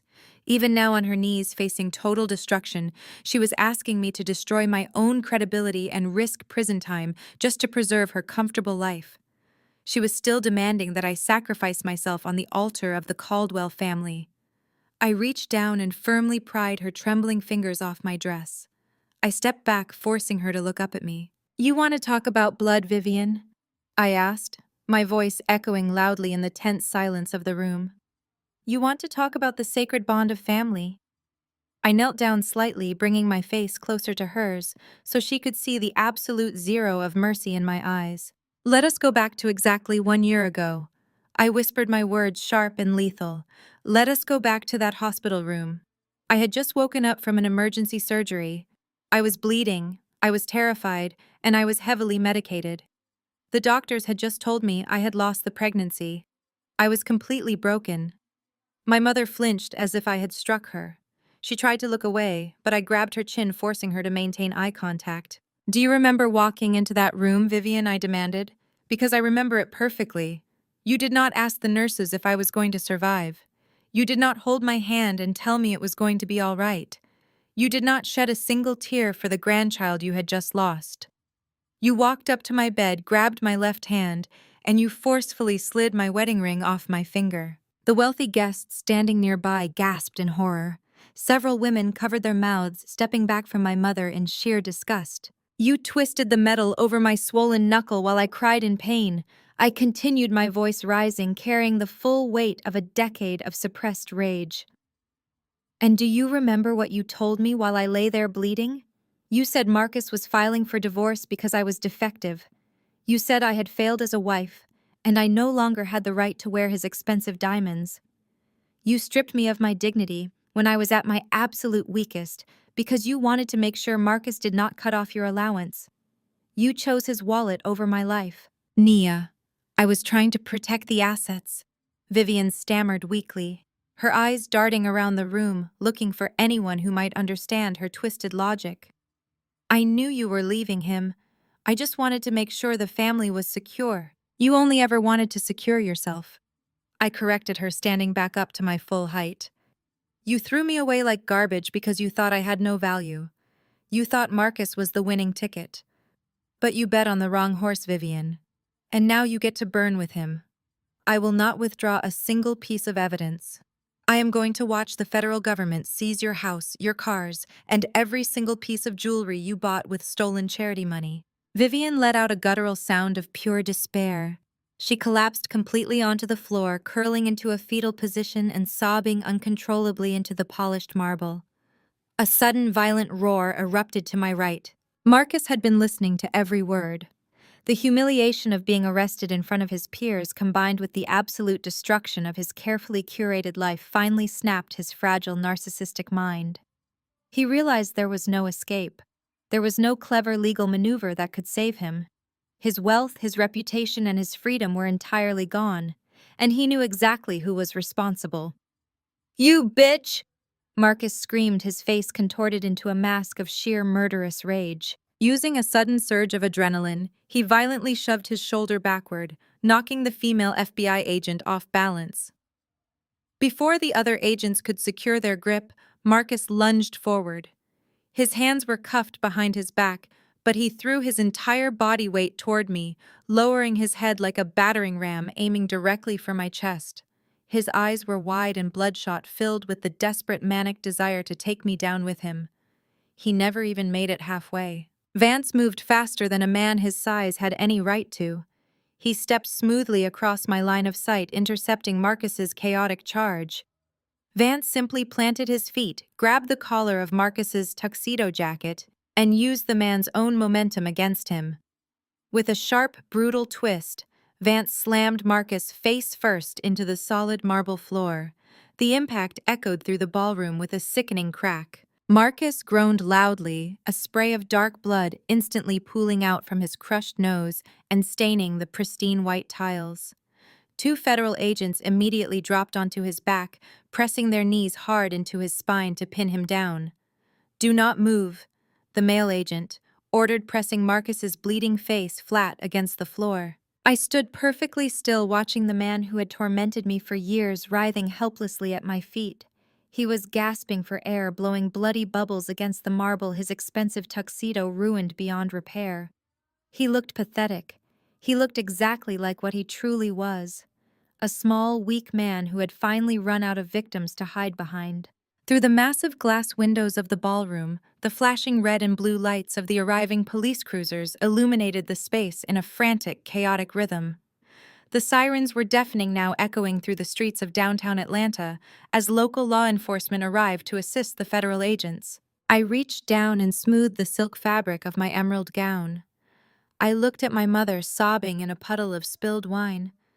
I looked at my father being escorted off the stage by the church elders. I looked at Spencer sitting alone at a VIP table, his head buried in his hands. Then I looked down at Marcus, bleeding and pinned to the floor. I lifted the hem of my dress slightly and took a deliberate, elegant step right over his thrashing body. I did not look back. I walked straight down the center aisle of the grand ballroom, leaving the wreckage of the Caldwell and Blackwood families entirely behind me. The courtroom was a sterile, unforgiving arena of fluorescent lights and polished mahogany. 3 days after the ballroom catastrophe, the air here felt significantly colder than it had amidst the champagne and orchids. Marcus sat at the defendant's table, his frame appearing shrunken inside a wrinkled standard-issue gray suit. His once perfect hair was lank, and the arrogance that had defined his entire public persona was replaced by a hollow, vacant stare. He didn't even look up when the bailiff announced the judge. The prosecution moved with mechanical, brutal precision. They didn't need to embellish. The digital footprint Marcus had left behind in his hubris was a roadmap to his downfall. They introduced the Apex Holdings ledger. I had provided a comprehensive list of every wire transfer, every fraudulent charity write-off, and every kickback that had padded his personal accounts.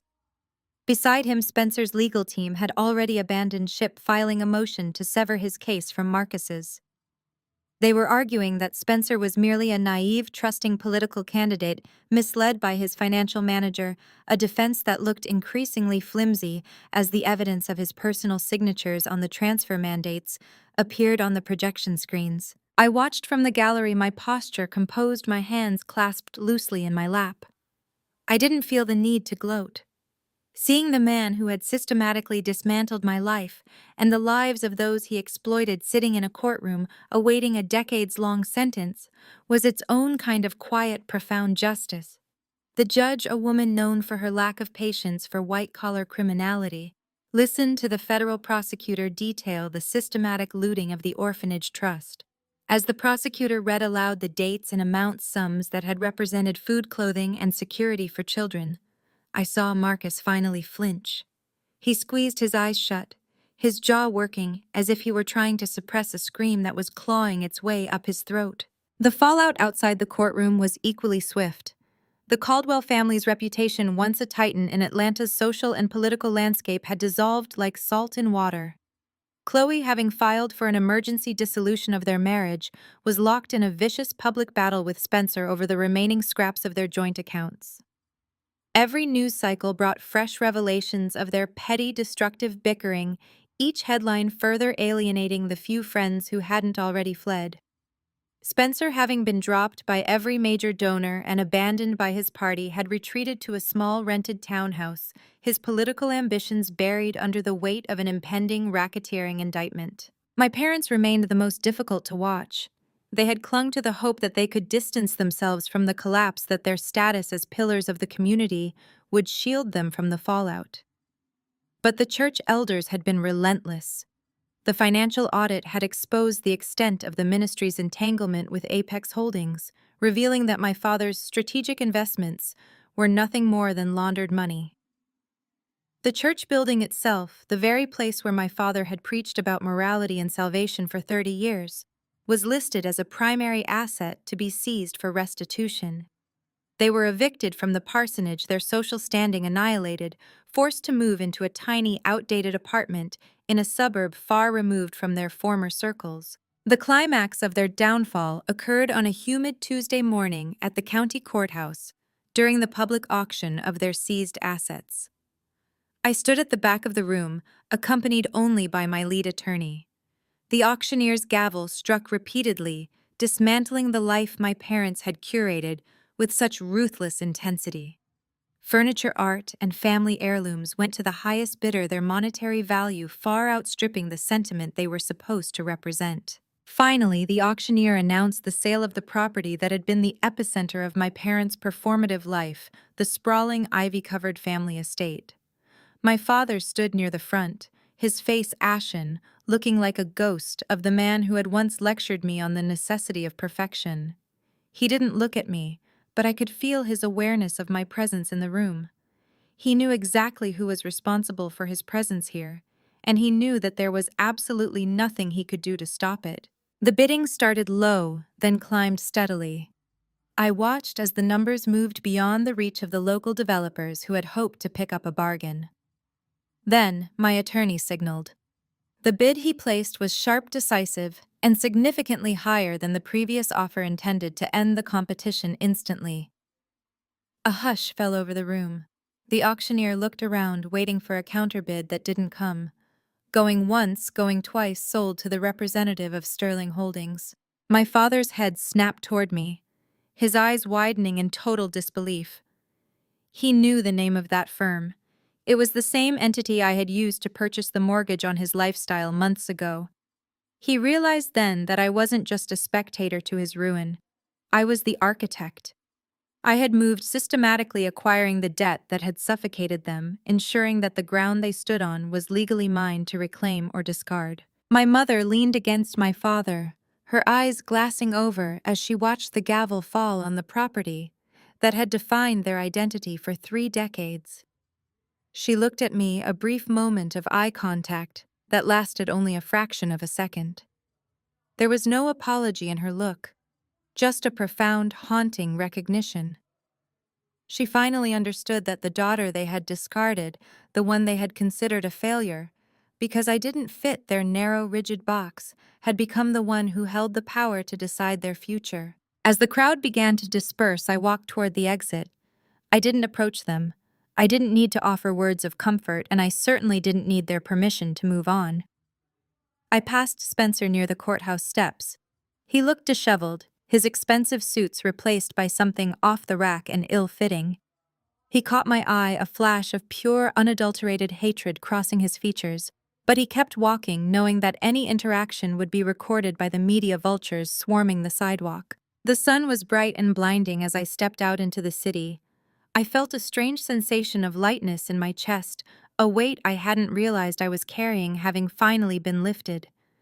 The Caldwell name, which had once felt like a cage, now felt like nothing more than a historical footnote, something I had survived, transcended, and ultimately outlasted. I didn't hate them anymore. Hate would have implied that they were still significant.